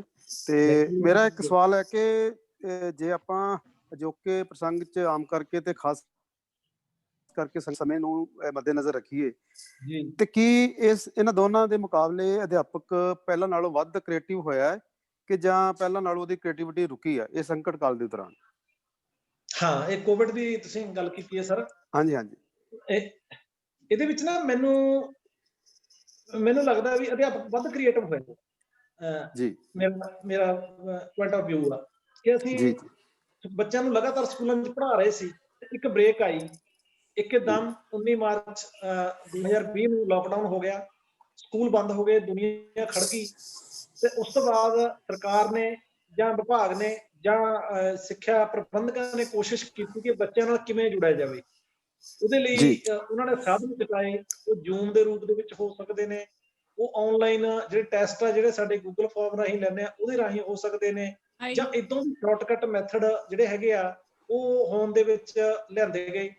ਤਾਂ ਉਹਦੇ ਵਿੱਚ ਸਾਡਾ, ਮੈਨੂੰ ਲੱਗਦਾ ਵੀ ਸਾਡੇ ਅਧਿਆਪਕ ਦੀ ਕੈਪੈਸਿਟੀ ਬਿਲਡ ਹੋਈ ਆ, ਸਾਡਾ ਅਧਿਆਪਕ ਹੋਰ ਮਜ਼ਬੂਤ ਹੋਇਆ, ਤੇ ਸਾਡਾ ਅਧਿਆਪਕ ਆਫਲਾਈਨ ਪੜ੍ਹਾਈ ਦੇ ਨਾਲ ਨਾਲ ਆਪਾਂ ਦੁਆ ਕਰੀਏ ਕਿ ਵੈਕਸੀਨ ਛੇਤੀ ਤਿਆਰ ਹੋਵੇ ਤੇ ਸਕੂਲ ਖੁੱਲਣ, ਪਰ ਨਾਲ ਜਿਹੜੀਆਂ ਇਹ ਚੀਜ਼ਾਂ ਨੇ ਇਹ ਮੰਫੀ ਨਹੀਂ ਹੋ ਸਕਦੀਆਂ, ਕਿਉਂਕਿ ਜਦੋਂ ਕੋਈ ਕਸ਼ਟ ਆਉਂਦਾ, ਕੋਈ ਚੁਣੌਤੀ ਆਉਂਦੀ ਹੈ, ਤਾਂ ਉਹਦੇ 'ਚ ਸਾਡੀ ਜਿਹੜੀ ਸਮਰੱਥਾ ਹੈਗੀ ਆ ਉਹ ਜ਼ਿਆਦਾ ਜ਼ਰੂਰ ਵੱਧਦੀ ਹੈ, ਤੇ ਸਾਨੂੰ ਜਿਹੜਾ ਹੈਗਾ ਨਵਾਂ ਗਿਆਨ ਮਿਲਦਾ ਹੈ, ਤੇ ਨਵੀਆਂ ਸਾਡੇ ਅੰਦਰੋਂ ਸੰਭਾਵਨਾਵਾਂ ਪੈਦਾ ਹੁੰਦੀਆਂ ਨੇ। ਮੇਰਾ ਵਿਚਾਰ ਇਹ ਹੈ ਕਿ ਸਾਡਾ ਟੀਚਰ ਜ਼ਿਆਦਾ ਕ੍ਰੀਏਟਿਵ ਹੋਇਆ ਹੈ। ਹਾਂ, ਇੱਕ ਗੱਲ ਜ਼ਰੂਰ ਹੈ ਕਿ ਬੱਚਿਆਂ ਦਾ ਰਿਸਪੌਂਸ ਹੈ ਜਿਹੜਾ, ਉਹ ਬੱਚੇ ਤਾਂ ਬੱਚੇ ਨੇ, ਉਹਨਾਂ ਨੂੰ ਖੁੱਲ੍ਹਾਂ ਚਾਹੀਦੀਆਂ ਨੇ, ਉਹਨਾਂ ਨੂੰ ਲਿਬਰਟੀ ਚਾਹੀਦੀ ਹੈ, ਉਸ ਤਰ੍ਹਾਂ ਦਾ ਨਹੀਂ ਆ ਰਿਹਾ ਜਿਸ ਤਰ੍ਹਾਂ ਦਾ ਅਸੀਂ ਉਮੀਦ ਕਰਦੇ ਹਾਂ। ਪਰ ਫਿਰ ਵੀ ਅਸੀਂ ਇਸ ਗੱਲ ਨੂੰ ਇਹ ਨਹੀਂ ਕਹਿ ਸਕਦੇ ਕਿ ਜਿਹੜਾ ਸਾਡਾ ਅਧਿਆਪਕ ਆ ਉਹ ਕਿਸੇ ਗੱਲੋਂ ਪਿੱਛੇ ਰਹਿ ਗਿਆ, ਜਾਂ ਅਧਿਆਪਕ ਦੇ ਜਿਹੜੀ ਅਧਿਆਪਨ ਕਲਾ ਦੇ ਵਿੱਚ ਕੋਈ ਜਿਹੜਾ ਹੈਗਾ ਕੋਈ ਪਿੱਛੇ ਰਹਿ ਗਿਆ। ਉਹ ਮਜ਼ਬੂਤ ਹੋਈ ਹੈ ਮੇਰੇ ਖਿਆਲ 'ਚ, ਵਧੀਆ ਹੋਇਆ ਜੀ ਇਹ ਸਰ। ਜੀ ਜੀ ਸਰ, ਜੀ ਸਰ, ਬਿਲਕੁਲ ਠੀਕ ਸਰ। ਸੁਖਜੀਵਨ, ਨਵਨੀਤ, ਰੁਪਿੰਦਰ ਮੈਡਮ। ਹਾਂਜੀ ਸਰ ਜੀ ਬਹੁਤ ਸੋਹਣੀਆਂ ਗੱਲਾਂ ਕੀਤੀਆਂ ਸਰ ਨੇ, ਬਹੁਤ ਸਰਲਤਾ ਨਾਲ ਤੇ ਬਹੁਤ ਤਰਲਤਾ ਦੇ ਨਾਲ, ਤੇ ਕਾਫੀ ਚਿਰ ਤੋਂ ਇੱਛਾ ਸੀਗੀ ਇਹਨਾਂ ਨੂੰ ਸੁਣਨ ਦੀ। ਥੈਂਕ ਯੂ ਜੀ, ਸ਼ੁਕਰੀਆ। ਤੇ ਸਰ ਇੱਕ ਨਾ ਮੈਨੂੰ ਮਤਲਬ ਜਿਹੜੀ ਗੱਲ ਮੈਂ ਮਹਿਸੂਸ ਕਰਦਾ ਹੁੰਦਾ ਜੀ ਕਿ ਅੱਜ ਦੇ ਦੌਰ ਦੇ ਵਿੱਚ ਸਭ ਤੋਂ ਵੱਧ ਜਿਹੜਾ ਜ਼ੋਰ ਹੈ ਉਹ ਸਿੱਖਿਆ ਨੂੰ ਰੌਚਕ ਬਣਾਉਣ ਤੇ ਲੱਗਿਆ ਹੋਇਆ ਗਾ। ਜੀ ਤੇ ਇੱਕ ਅਸੀਂ ਮਤਲਬ ਆਮ ਹੀ ਗੱਲ ਇਹ ਸੁਣਦੇ ਹੁੰਦੇ ਆ ਕਿ ਜਦੋਂ ਕਿਸੇ ਚੀਜ਼ ਨੂੰ ਬਚਾਉਣ ਵਾਸਤੇ ਯਤਨ ਕਰਨੇ ਸ਼ੁਰੂ ਹੋ ਜਾਣ ਜਾਂ ਯਤਨ ਕਰਨੇ ਪੈਣ ਸਾਨੂੰ, ਤਾਂ ਉਦੋਂ ਚੀਜ਼ ਸਮਝ ਲਓ ਵੀ ਖਤਮ ਹੋ ਚੁੱਕੀ ਹੁੰਦੀ ਹੈ। ਤੇ ਪਿਛਲੇ ਸਮੇਂ ਦੇ ਵਿੱਚ ਇੰਨੇ ਸਾਧਨ ਵੀ ਨਹੀਂ ਹੁੰਦੇ ਸੀਗੇ, ਤੇ ਹੁਣ ਅਸੀਂ ਬਹੁਤ ਸਾਰੇ ਸਾਧਨ ਵੀ ਇਸ ਤਰ੍ਹਾਂ ਦੇ ਆ ਰਹੇ ਨੇ, ਤੇ ਟੀਚਰਾਂ ਨੂੰ ਵੀ ਇਸ ਤਰ੍ਹਾਂ ਟ੍ਰੇਨਡ ਕੀਤਾ ਜਾ ਰਿਹਾ ਹੈਗਾ ਕਿ ਸਿੱਖਿਆ ਨੂੰ ਰੌਚਕ ਬਣਾਇਆ ਜਾਵੇ। ਪਰ ਰੁੱਖਾਪਣ ਦਿਨੋਂ ਦਿਨ ਹੈ ਜਿਹੜਾ ਸਿੱਖਿਆ ਖੇਤਰ ਦੇ ਵਿੱਚ ਵੱਧ ਰਿਹਾ ਹੈਗਾ। ਇੱਥੋਂ ਤੱਕ ਕਿ ਪਿਛਲੇ ਮੈਂ ਕੁਝ ਕਵਿਤਾਵਾਂ ਦੇਖੀਆਂ ਪੰਜਾਬੀ ਪ੍ਰਾਇਮਰੀ ਦੀਆਂ, ਤਾਂ ਉਹਨਾਂ ਦਾ ਤੋਲ ਤਕਾਂਤ ਵੀ ਨਹੀਂ ਆਪਸ ਦੇ ਵਿੱਚ ਮਿਲਦਾ ਹੁੰਦਾ। ਤੇ ਕੁਛ ਤਾਂ ਸ਼ਾਇਦ ਇਸ ਤਰ੍ਹਾਂ ਦੀਆਂ ਗੱਲਾਂ ਵੀ ਹੋਣਗੀਆਂ। ਤੇ ਜੇ ਪ੍ਰਾਈਵੇਟ ਸਕੂਲਾਂ ਦੇ ਵਿੱਚ ਵੀ ਦੇਖਦੇ ਆ ਤਾਂ ਬਹੁਤ ਸਾਰੇ ਉਹ ਸਾਧਨਾਂ ਨਾਲ ਲੈਸ ਨੇ, ਹਨਾ। ਤਾਂ ਉਹਨਾਂ ਬੱਚਿਆਂ ਨੂੰ ਵੀ ਜਦੋਂ ਕਿਤੇ ਮੌਕਾ ਮਿਲਦਾ ਗਾ ਤਾਂ ਉਹ ਮਿੱਟੀ ਵੱਲ ਭੱਜਦੇ ਨੇ। ਤੇ ਆਪਣੇ ਹੁਣ ਸਰਕਾਰੀ ਸਕੂਲਾਂ ਦੇ ਜਿਹੜੇ ਬੱਚੇ ਨੇ, ਇਹਨਾਂ ਨੂੰ ਵੀ ਦਿਨੋਂ ਦਿਨ ਆਪਾਂ ਨਾ ਮਿੱਟੀ ਤੋਂ ਦੂਰ ਕਰ ਰਹੇ ਹਾਂ। ਤੇ ਵੀ ਕਿਤੇ ਕੋਈ ਇਸ ਤਰ੍ਹਾਂ ਦੇ ਕਾਰਨ ਨੇ ਜਾਂ ਕੋਈ ਹੋਰ ਕਾਰਨ ਨੇ ਵੀ ਇਹ ਜਿਹੜਾ ਰੁੱਖਾਪਣ ਆ ਰਿਹਾ ਸਿੱਖਿਆ ਖੇਤਰ ਤੇ? ਹਾਂ, ਬਹੁਤ ਸੋਹਣਾ ਸਵਾਲ ਆ ਤੁਹਾਡਾ ਜੀ। ਵੈਸੇ ਹੋ ਗਿਆ ਸਵਾਲ ਪੂਰਾ? ਹਾਂਜੀ ਹਾਂਜੀ ਬਿਲਕੁਲ। ਹਾਂ, ਤੁਹਾਡਾ ਸਵਾਲ ਬਹੁਤ ਅੱਛਾ ਹੈ, ਬੜਾ ਕਾਬਲੇ ਗੌਰ ਹੈ ਸਵਾਲ ਤੁਹਾਡਾ। ਇੱਕ ਤਾਂ ਜਿਹੜੀ ਮੈਂ ਤੁਹਾਨੂੰ ਕਹਾਂਗਾ ਵੀ ਇਹ ਖਤਮ ਹੋ ਰਹੀ ਆ ਚੀਜ਼, ਆਪਾਂ ਜਿਹੜੀ ਪ੍ਰਜਾਤੀ ਆਪਾਂ ਕਹਿੰਦੇ ਆ ਵੀ ਉਹਦੇ ਲਈ ਯਤਨ ਕੀਤੇ ਜਾਂਦੇ ਨੇ, ਇਹ ਤਾਂ ਤੁਹਾਡਾ ਜਿਹੜਾ ਸ਼ੱਕ ਹੈਗਾ ਨਿਰਮੂਲ ਹੈ। ਸਿੱਖਿਆ ਖਤਮ ਤਾਂ ਨਹੀਂ, ਆਪਾਂ ਉਹਨੂੰ ਵੱਖਰੇ ਐਂਗਲ ਤੋਂ ਵੱਖਰੇ ਤਰੀਕੇ ਨਾਲ ਸਿੱਖਿਆ ਦੇਣ ਦੀ ਕੋਸ਼ਿਸ਼ ਕੀਤੀ ਜਾ ਰਹੀ ਹੈ। ਨਹੀਂ, ਰੌਚਕਤਾ ਦੀ ਗੱਲ ਲੱਗਦੀ ਹੈ ਮੈਨੂੰ ਵੀ ਰੌਚਕਤਾ ਖਤਮ ਹੋ ਰਹੀ ਹੈ ਜਾਂ ਘਟ ਰਹੀ ਹੈ? ਘਟ ਰਹੀ ਆ। ਦੂਸਰੀ ਗੱਲ ਇਹ ਹੈ ਜੀ ਕਿ ਜਿਹੜਾ ਇੱਕ ਤੁਸ਼ਟੀਕਰਨ ਹੁੰਦਾ ਇਕਨੋਮਿਕਸ ਦਾ ਹੈਗਾ, ਹਨਾ, ਉਹਦੇ ਵਿੱਚ ਅਸੀਂ ਦੇਖਦੇ ਨੇ ਕਿ ਜਿਹੜੀ ਚੀਜ਼ ਦੀ ਥੋੜੀ ਜਿਹੀ ਆਪਾਂ ਉਹਦੀ ਡੈਕੋਰੇਸ਼ਨ, ਉਹਦਾ ਜਿਹੜਾ ਹੈਗਾ ਉਹ ਕ੍ਰੀਏਟਿਵ ਆਸਪੈਕਟ ਹੋਵੇ, ਤਾਂ ਦੇਖੋ ਮਾਰਕੀਟ ਦਾ ਵੀ ਨਿਯਮ ਆ, ਉਹ ਚੀਜ਼ ਕੰਨੀ ਲੋਕ ਜ਼ਿਆਦਾ ਖਿੱਚੇ ਜਾਂਦੇ ਨੇ। ਜੇ ਬੱਚੇ ਨੂੰ ਆਪਾਂ ਕਵਿਤਾਵਾਂ ਨਾਲ, ਉਹ ਤੁਸੀਂ ਕਿਹਾ ਉਹਦਾ ਤੋਲ ਤਕਾਂਤ ਨਹੀਂ ਉਹਨਾਂ ਕਵਿਤਾਵਾਂ ਦਾ, ਉਹ ਵੱਖਰਾ ਮੁੱਦਾ ਹੈਗਾ। ਉੱਥੇ ਉਸ ਤਰ੍ਹਾਂ ਦੇ ਜਿਹੜਾ ਹੈਗਾ ਪੈਨਲ ਦੀ ਕੋਈ ਹੋ ਸਕਦੀ ਆ ਸਮਝ ਦੇ ਵਿੱਚ, ਕੋਈ ਮੈਂ ਸਮਝਦਾ। ਪਰ ਜਿਹੜੀ ਹੈਗੀ ਆ ਪੜ੍ਹਾਈ, ਜਿਹੜੀ ਰੌਚਕਤਾ, ਜੇ ਅਸੀਂ ਉਹਨੂੰ ਰੌਚਕ ਨਹੀਂ ਬਣਾਵਾਂਗੇ ਤਾਂ ਉਹਦੇ ਵਿੱਚ ਨਵੀਨਤਾ ਨਹੀਂ ਲਿਆਵਾਂਗੇ, ਤਾਂ ਬੱਚੇ ਜਿਹੜੇ ਹੈਗੇ ਨੇ ਉਹਦਾ ਕੋਈ ਹੋਰ ਜਿਹੜਾ ਸਬਸਟੀਚਿਊਟ ਦੇਖਣਗੇ। ਸਾਡੇ ਬੱਚੇ ਨਿੱਕੇ ਨਿੱਕੇ ਅੱਜ PUBG ਖੇਡਦੇ ਨੇ, ਜਾਂ ਬੜੀਆਂ ਹੋਰ ਉਸ ਤਰ੍ਹਾਂ ਦੀਆਂ ਰਿਸਕੀ ਖੇਡਾਂ ਨੇ, ਜਾਂ ਉਹਦੇ ਵਿੱਚ ਜਿਹੜਾ ਹੈਗਾ ਮਾਪਿਆਂ ਦਾ ਵੀ ਰੋਲ ਹੈ ਕਿ ਛੋਟਾ ਜਿਹਾ ਬੱਚਾ ਉਹਨੂੰ ਮੋਬਾਈਲ ਫੜਾ ਦਿੱਤਾ ਜਾਂਦਾ ਹੈ ਵੀ ਲੈ ਬੇਟਾ ਖੇਡ ਲਾ, ਤੇ ਜਿਹੜੇ ਹੈਗੇ ਨੇ ਉਹ ਮਾਪੇ ਨੇ ਉਹ ਆਦਾ ਹੋਰ ਕੰਮ ਕਰਦੇ ਰਹਿੰਦੇ ਨੇ। ਤਾਂ ਜਿਹੜੀ ਤੁਸੀਂ ਗੱਲ ਕਹੀ ਆ ਕਿ ਜਿਹੜੀ ਰੌਚਕਤਾ ਹੈਗੀ ਆ, ਰੌਚਕਤਾ ਪੜ੍ਹਾਈ ਹੋਣੀ ਚਾਹੀਦੀ ਹੈ, ਬਿਲਕੁਲ ਨੋ ਡਾਊਟ। ਹਾਂ, ਇਹਦੇ ਵਿੱਚ ਸਰ, ਇਹਦੇ ਵਿੱਚ ਨਾ ਇਕੱਲਾ ਆਪਾਂ ਇਹ ਨਾ ਸਮਝੀਏ ਕਿ ਕੱਲਾ ਸਾਡਾ ਐਜੂਕੇਸ਼ਨ ਦਾ ਸੈਗਮੈਂਟ ਆ ਜਿਹੜਾ ਉਹਦਾ ਰੋਲ ਹੈ, ਇਹਦੇ ਵਿੱਚ ਨਾ ਦੁਨੀਆ ਤੇ ਵੱਡਾ ਹਮਲਾ ਨਹੀਂ ਮੈਂ ਫਿਰ ਕਹੂੰਗਾ, ਪੋਜ਼ਿਟਿਵ ਲੱਗੀ ਆਪਾਂ ਨੂੰ। ਦੁਨੀਆ ਤੇ ਇੱਕ ਵੱਡੀ ਚੇਂਜ ਆ, ਦੁਨੀਆ ਤੇ ਵੱਡੀ ਤਬਦੀਲੀ ਹੋਈ ਆ। ਖਾਸ ਤੌਰ ਤੇ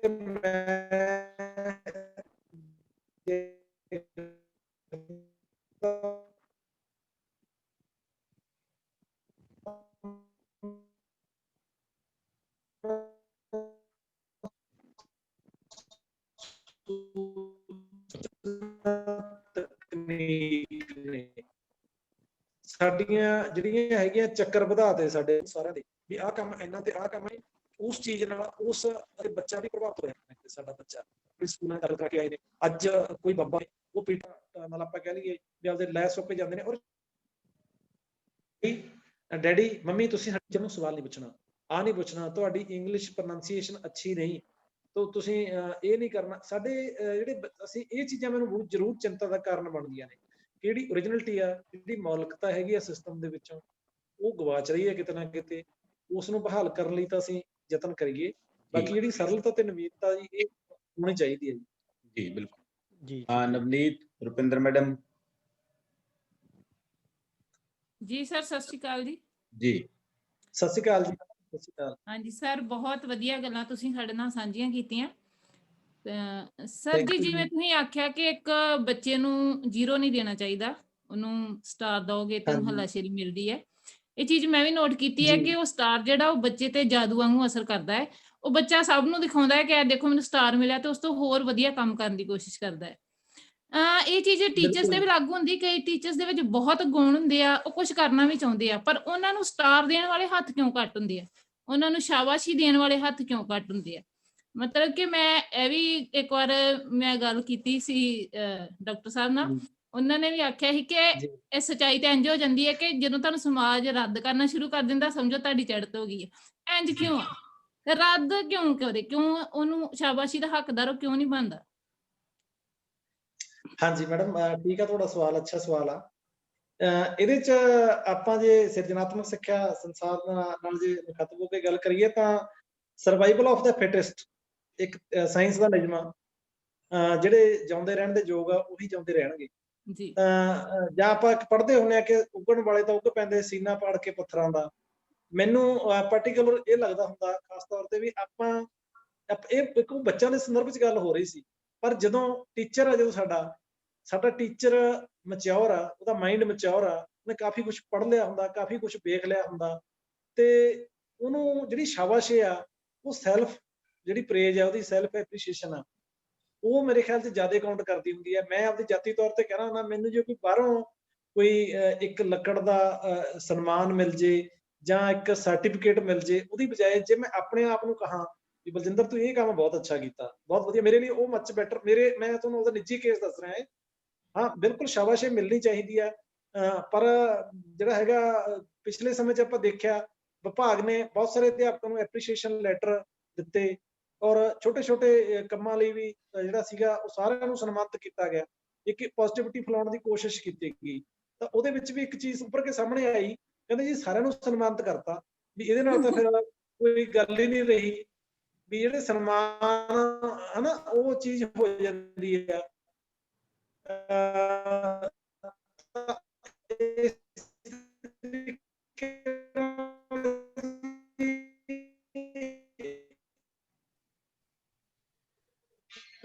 ਲੇਕਿਨ ਨੈਟਵਰਕ ਦੀ ਪ੍ਰੋਬਲਮ ਆ ਗਈ, ਜੁੜ ਕੇ ਸਰ। ਟੀਚਰ ਨੂੰ ਜਾਂ ਕ੍ਰੀਏਟਰ ਨੂੰ ਜਿਹੜਾ ਹੈਗਾ ਉਹਨੂੰ ਇਸ ਤਰ੍ਹਾਂ ਦੀ ਸੋਚ ਤੁਹਾਡੀ ਜਿਹੜਾ ਵੱਡਾ ਤੁਸੀਂ ਮੈਨੂੰ 25000 ਟੀਚਰ ਤੇ ਬੁਲਾਇਆ, ਗੱਲਾਂ ਕਰ ਰਿਹਾ, ਇਹ ਮੇਰੇ ਕਰਨ ਦੀ ਕੋਸ਼ਿਸ਼ ਕੀਤੀ ਹੈ ਕਿ ਹੋਵੇ ਚੀਜ਼ ਨੂੰ। ਮੇਰਾ ਇਹ ਵਿਚਾਰ ਹੈ ਇਸ ਸੰਬੰਧੀ। ਉਹ ਠੀਕ ਹੈ, ਬਿਲਕੁਲ ਉਹਨੂੰ ਮਿਲਣਾ ਚਾਹੀਦਾ, ਜਿਹਨੂੰ ਰਿਵਾਰਡ ਆ, ਜਿਹਦਾ ਸਨਮਾਨ ਆ, ਉਸ ਤਰੀਕੇ ਨਾਲ ਉਸ ਟੀਚਰ ਨੂੰ ਜ਼ਰੂਰ ਮਿਲਣਾ ਚਾਹੀਦਾ। ਆਪਾਂ ਕੋਈ ਸੰਤ ਮਹਾਤਮਾ ਨਹੀਂ, ਜਾਂ ਕੋਈ ਆਪਾਂ ਰਸਤੂ ਕਿੰਨੇ ਕਿਹਾ ਸੀ ਕਿ ਜਿਹੜਾ ਬੰਦਾ ਸਮਾਜ 'ਚ ਨਹੀਂ ਰਹਿੰਦਾ ਪਸ਼ੂ ਜਾਂ ਦੇਵਤਾ। ਆਪਾਂ ਸਮਾਜ 'ਚ ਰਹਿੰਦੇ ਹਾਂ, ਤੇ ਆਪਣੇ ਲਈ ਮੈਂ ਖੁਦ ਕਹਿ ਕੇ ਹਟਿਆ, ਨੇਮ ਤੇ ਫੇਮ ਸਾਡੀਆਂ ਲੋੜਾਂ ਨੇ। ਤਾਂ ਜਿਹੜਾ ਹੈਗਾ ਟੀਚਰ ਨੂੰ ਵੀ ਕਿਤੇ ਨਾ ਕਿਤੇ ਮੋਟੀਵੇਸ਼ਨ ਲਈ ਸ਼ਾਬਾਸ਼ੀ ਦੀ ਉਹਨੂੰ ਲੋੜ ਹੈ, ਉਹਦੇ ਮਸਾਮ ਬੰਦ ਨਾ ਹੋਣ, ਉਹਦੀ ਕਲਾ ਬੰਦ ਨਾ ਹੋਵੇ, ਉਹ ਹੋਰ ਪਸਰਦਾ ਰਹੇ, ਹੋਰ ਆਪਦੀ ਜਿਹੜੀ ਹੈਗਾ ਫਲੋ ਨਾਲ ਕੰਮ ਕਰਦਾ ਰਹੇ, ਹੋਣਾ ਚਾਹੀਦਾ। ਜੀ ਜੀ ਜੀ। ਜੜਕੇ ਸਾਹਿਬ ਤੁਸੀਂ ਬਹੁਤ ਸਾਰੀਆਂ ਗੱਲਾਂ ਕੀਤੀਆਂ ਨੇ, ਸਵਾਲ ਹੋਰ ਵੀ ਬਹੁਤ ਸਾਰੇ ਨੇ, ਪਰ ਮੈਂ ਇੱਕੋ ਹੀ ਗੱਲ ਲਾਸਟ ਦੇ ਵਿੱਚ ਤੁਹਾਡੇ ਤੋਂ ਪੁੱਛਣਾ ਚਾਹੂੰਗਾ ਬਸ, ਉਸ ਤੋਂ ਬਾਅਦ ਫਿਰ ਆਪਾਂ, ਕਿਉਂਕਿ ਟਾਈਮ ਵੀ ਜ਼ਿਆਦਾ ਹੋ ਗਿਆ। ਸਾਡੀ ਜਿਹੜੀ ਸਿੱਖਿਆ ਜਾਂ ਸਾਡਾ ਅਧਿਆਪਕ ਸਮਕਾਲੀ ਸਰੋਕਾਰਾਂ ਨਾਲ ਨਹੀਂ ਜੁੜਦਾ ਹੈ। ਅੱਜ ਦੇ ਦੌਰ ਦੇ ਵਿੱਚ ਸਿੱਖਿਆ ਤੇ ਸਿਲੇਬਸਾਂ ਤੇ ਕਿਤਾਬਾਂ ਤੇ ਸਕੂਲ ਦੇ ਕੰਪਲੈਕਸ ਤੋਂ ਬਾਹਰ ਬਹੁਤ ਵੱਡੀਆਂ ਚੁਣੌਤੀਆਂ ਨੇ ਬੱਚੇ ਨੂੰ ਤੇ ਸੁਸਾਇਟੀ ਨੂੰ। ਪਰ ਸਕੂਲ ਦੇ ਕੰਪਲੈਕਸ ਦੇ ਅੰਦਰ ਸਭ ਅੱਛਾ ਹੈ ਦੀ ਸਥਿਤੀ ਹੈ। ਅਸੀਂ ਉਹ ਮਤਲਬ ਇੱਕ ਇੰਜੋਏ ਦੇ ਮੂਡ 'ਚ ਹੀ ਹੁੰਦੇ ਹਾਂ ਹਰ ਵੇਲੇ, ਕਿ ਸਾਨੂੰ ਲੱਗਦਾ ਹੈ ਬਸ ਇੰਨੀ ਕੀ ਜ਼ਿੰਦਗੀ ਹੈ। ਇਹ ਐਡਾ ਵੱਡਾ ਗੈਪ ਕਿਉਂ ਹੈ ਤੇ ਇਹਦੇ ਵਿੱਚ ਅਧਿਆਪਕ ਦੀ ਕੀ ਭੂਮਿਕਾ ਹੋ ਸਕਦੀ ਹੈ? ਇਹ ਡਾਕਟਰ ਸਾਹਿਬ, ਮੈਨੂੰ ਤੁਹਾਡਾ ਇਸ ਸਵਾਲ ਤੋਂ ਮਤਲਬ ਕਿ ਇਹ ਮੈਂ ਸੋਚਦਾ ਹੁੰਦਾ ਕਈ ਵਾਰੀ ਕਿ ਅਸੀਂ ਅਧਿਆਪਕ ਭਰਤੀ ਕਰਨ ਲਈ ਵੱਡੇ ਵੱਡੇ ਟੈਸਟ, ਵੱਡੀਆਂ ਵੱਡੀਆਂ ਪੜ੍ਹਾਈਆਂ ਲਾਜ਼ਮੀ ਕਰ ਦਿੱਤੀਆਂ ਨੇ ਕਿ ਸਾਡੇ ਅਧਿਆਪਕ ਪੜ੍ਹੇ ਲਿਖੇ ਅਧਿਆਪਕ ਭਰਤੀ ਹੋਣ।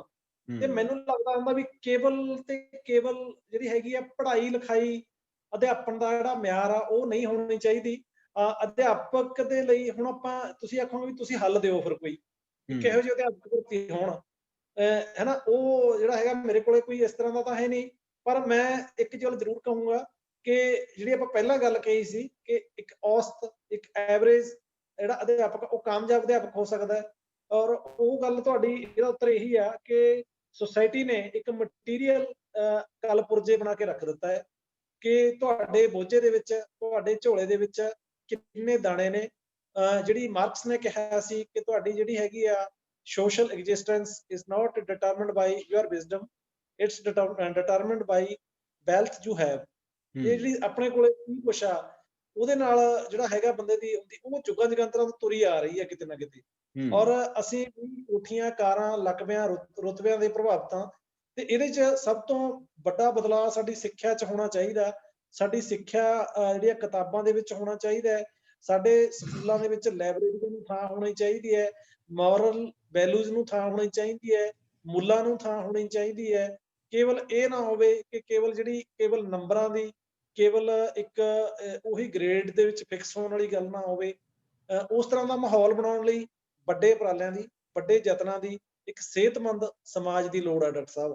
ਤਾਂ ਇਹਦੇ ਲਈ ਜਿਵੇਂ ਤੁਸੀਂ ਇਸ ਮੰਚ ਤੋਂ ਇਹ ਉਪਰਾਲਾ ਕਰ ਰਹੇ ਹੋ, ਇਹ ਆਪਣੇ ਆਪ ਦੇ ਵਿੱਚ ਬਹੁਤ ਸ਼ਲਾਘਾਯੋਗ ਉਪਰਾਲਾ। ਪਰ ਜਿਹੜਾ ਹੈਗਾ ਮੈਂ ਵੀ ਦੇਖਦਾ ਹੁੰਦਾ ਕਿ ਆਪਾਂ ਬਿਲਕੁਲ ਉਹ ਪਿੰਨ ਪੁਆਇੰਟ ਤੱਕ ਸੀਮਿਤ ਹੋ ਕੇ ਰਹਿ ਗਏ ਵੀ 2 and 2 4 ਬਸ। ਉਸ ਤੋਂ ਬਾਅਦ ਜਿਹੜਾ ਬਾਹਰ ਹੋ ਰਿਹਾ, ਕੀ ਹੋ ਰਿਹਾ, ਉਹਦੇ ਬਾਰੇ ਸਾਡੇ ਟੀਚਰ ਦਾ ਕੋਈ ਕਮੈਂਟ ਨਹੀਂ, ਕੋਈ ਟਿੱਪਣੀ ਨਹੀਂ। ਤੇ ਜੇ ਹੁੰਦੀ ਆ ਉਹ ਕੋਈ ਏਡੀ ਜਾਨਦਾਰ ਨਹੀਂ ਹੁੰਦੀ, ਕੋਈ ਏਡੀ ਤਰਕ ਵਾਲੀ ਨਹੀਂ ਹੁੰਦੀ, ਏਡੀ ਕੋਈ ਦਲੀਲ ਵਾਲੀ ਨਹੀਂ ਹੁੰਦੀ ਜਿਹਦੇ ਨਾਲ ਇੱਕ ਉਹ ਅਧਿਆਪਕ ਦੀ ਟਿੱਪਣੀ ਲੱਗੇ, ਉਹਦੇ ਵਿੱਚੋਂ ਦਰਦ ਹੋਵੇ, ਉਹਦੇ ਚੋਂ ਕੋਈ ਸਮਾਜ ਦੀ ਜਿਹੜੀ ਹੈਗੀ ਆ ਸਿਹਤ ਵਾਲੀ ਗੱਲ ਹੋਵੇ। ਔਰ ਇਹ ਗੱਲ ਹੋਣੀ ਚਾਹੀਦੀ ਆ। ਇਹਦੇ ਲਈ ਜਿਹੜਾ ਹੈਗਾ ਯਥਾਰਥਕ ਪਹੁੰਚ, ਚੰਗੀ ਸਿੱਖਿਆ ਨੀਤੀ ਤੇ ਉਹਨਾਂ ਅਧਿਆਪਕਾਂ ਦਾ ਸਨਮਾਨ ਹੋਣਾ ਚਾਹੀਦਾ ਹੈ ਜਿਹੜੇ ਜ਼ਮੀਨ ਨਾਲ ਜੁੜੇ ਨੇ, ਜਿਹੜੇ ਮਿੱਟੀ ਨਾਲ ਜੁੜੇ ਨੇ, ਜਿਹੜੇ ਬੱਚਿਆਂ ਨਾਲ ਜੁੜੇ ਨੇ। ਤਾਂ ਇਸ ਤਰੀਕੇ ਨਾਲ ਉਹ ਅੱਗੇ ਆਪਦੇ ਜਿਹੜੇ ਹੋਰ ਉਸ ਤਰ੍ਹਾਂ ਦਾ ਪ੍ਰਚਾਰ ਤੇ ਪ੍ਰਸਾਰ ਕਰਨ। ਇਹਦੇ ਨਾਲ ਹੀ ਸਾਡਾ ਸਭ ਦਾ ਭਲਾ ਤੇ ਸਿੱਖਿਆ ਜਗਤ ਦਾ ਹੀ ਭਲਾ। ਜੀ, ਬਹੁਤ ਤੁਹਾਡਾ ਧੰਨਵਾਦ। ਤੁਸੀਂ ਆਪਣੇ ਵੱਲੋਂ ਜਿਹੜੀਆਂ ਪਹਿਲਾਂ ਗੱਲਾਂ ਕੀਤੀਆਂ ਨੇ ਉਹ ਵੀ ਬਹੁਤ ਮਹੱਤਵਪੂਰਨ ਨੇ। ਸਵਾਲ ਤੇ ਜਵਾਬਾਂ ਦੇ ਪ੍ਰਸੰਗ ਦੇ ਵਿੱਚ ਜੋ ਗੱਲਾਂ ਹੋਈਆਂ ਨੇ ਉਹ ਵੀ ਆਪਣੇ ਆਪ ਦੇ ਵਿੱਚ ਬਹੁਤ ਮਹੱਤਵਪੂਰਨ ਨੇ। ਤੁਸੀਂ ਉਹਦਾ ਮਾਧਿਅਮ ਬਣੇ ਹੋ। ਇਸ ਬਹਾਨੇ ਨਾਲ ਅਸੀਂ ਤੇ ਜਿਹੜੇ ਸਾਡੇ ਨਾਲ ਫੇਸਬੁੱਕ ਤੇ ਸਿਰਜਣਾਤਮਕ ਸਿੱਖਿਆ ਸੰਸਾਰ ਦੇ ਗਰੁੱਪ ਦੇ ਵਿੱਚ ਜਿਹੜੇ ਟੀਚਰ ਜੁੜੇ ਹੋਏ ਨੇ ਉਹ ਸਾਰੇ ਅਸੀਂ ਕੁਝ ਨਾ ਕੁਝ ਅਪਡੇਟ ਹੋਏ ਆ। ਪਰ ਸਵਾਲ ਬਹੁਤ ਸਾਰੇ ਪਏ ਨੇ ਮਨਾਂ ਦੇ ਵਿੱਚ ਅਜੇ, ਕਿਉਂਕਿ ਅਧਿਆਪਕ ਸਮਾਜ ਦਾ ਇੱਕ ਜਿਉਂਦਾ ਜਾਗਦਾ ਵਰਗ ਹੈ ਜਿਹੜਾ ਹਰ ਵੇਲੇ ਆਪਣੇ ਪਰਿਵਾਰ ਤੋਂ ਲੈ ਕੇ ਸੰਸਾਰ ਤੱਕ ਰਿਐਕਟ ਕਰਦਾ ਹੈ ਤੇ ਉਸ ਰਿਐਕਸ਼ਨ ਦੇ ਵਿੱਚ ਉਹਨੂੰ ਬੜੀਆਂ ਸਾਰੀਆਂ ਚੁਣੌਤੀਆਂ ਵੀ ਆਉਂਦੀਆਂ ਨੇ, ਬੜੇ ਸਾਰੇ ਮਸਲੇ ਵੀ ਉਹਦੇ ਸਾਹਮਣੇ ਪੈਦਾ ਹੁੰਦੇ ਨੇ। ਇੱਕ ਪਾਸੇ ਉਹਦੀਆਂ ਜੌਬ ਦੇ ਜਿਵੇਂ ਹੁੰਦੇ ਨੇ ਤੇ ਦੂਜੇ ਪਾਸੇ ਜਿਹੜੀ ਸੁਸਾਇਟੀ ਦੀ ਜਵਾਬਦੇਹੀ ਹੁੰਦੀ ਹੈ। ਇਹਦੇ ਵਿਚਕਾਰ ਕਿਤੇ ਅਧਿਆਪਕ ਜੂਝ ਰਿਹਾ ਹੁੰਦਾ ਹੈ। ਸੋ ਆਪਾਂ ਕਿਤੇ ਨੈਕਸਟ ਟਾਈਮ ਫਿਰ ਇਹਨਾਂ ਇਸ਼ੂਜ਼ ਤੇ ਫੋਕਸ ਕਰਾਂਗੇ। ਤੁਸੀਂ ਆਏ, ਤੁਹਾਡਾ ਬਹੁਤ-ਬਹੁਤ ਧੰਨਵਾਦ। ਸਾਡੇ ਐਡਮਿਨ ਪੈਨਲ ਦਾ ਬਹੁਤ-ਬਹੁਤ ਧੰਨਵਾਦ ਤੇ ਉਹਨਾਂ ਦੋਸਤਾਂ ਦਾ ਵੀ ਬਹੁਤ ਧੰਨਵਾਦ ਜਿਹੜੇ ਸਿਰਜਣਾਤਮਕ ਸਿੱਖਿਆ ਸੰਸਾਰ ਦੇ ਗਰੁੱਪ ਦੇ ਪਲੇਟਫਾਰਮ ਤੋਂ ਸਾਡੇ ਨਾਲ ਜੁੜੇ ਨੇ। ਇਹ ਸਾਰਾ ਪ੍ਰੋਗਰਾਮ ਜਲਦੀ ਇਹਦੇ YouTube ਲਿੰਕ ਪ੍ਰਵਾਦ ਚੈਨਲ ਤੋਂ ਅਸੀਂ ਤੁਹਾਨੂੰ ਉਪਲਬਧ ਕਰਾਵਾਂਗੇ। ਸਿਰਜਣਾਤਮਕ ਸਿੱਖਿਆ ਸੰਸਾਰ ਦੇ ਨਾਲ ਵੀ ਜੁੜੋ ਤੇ ਪ੍ਰਵਾਦ ਚੈਨਲ ਦੇ ਨਾਲ ਵੀ ਜੁੜੋ ਤਾਂ ਜੋ ਆਪਾਂ ਆਪਣੀਆਂ ਉਹ ਗੱਲਾਂ ਸਾਂਝੀਆਂ ਕਰ ਸਕੀਏ ਜਿਹੜੀਆਂ ਗੱਲਾਂ ਆਪਾਂ ਕਿਸੇ ਹੋਰ ਪਲੇਟਫਾਰਮ ਤੋਂ ਸਾਂਝੀਆਂ ਨਹੀਂ ਕਰ ਸਕਦੇ ਹੈਗੇ। ਸੋ ਜੜਕੀਆਂ ਸਾਹਿਬ, ਤੁਹਾਡਾ ਬਹੁਤ-ਬਹੁਤ ਧੰਨਵਾਦ। ਧੰਨਵਾਦ ਡਾਕਟਰ ਸਾਹਿਬ, ਤੁਸੀਂ ਮੈਨੂੰ ਨਵਾਜਿਆ। ਮੈਨੂੰ ਬਹੁਤ ਅੱਛਾ ਲੱਗਿਆ ਤੁਹਾਡੇ ਨਾਲ ਗੱਲਾਂ ਕਰਕੇ, ਸੰਵਾਦ ਕਰਕੇ। ਬਹੁਤ ਸ਼ੁਕਰੀਆ ਜੀ। ਜੀ ਥੈਂਕ ਯੂ ਦੋਸਤੋ।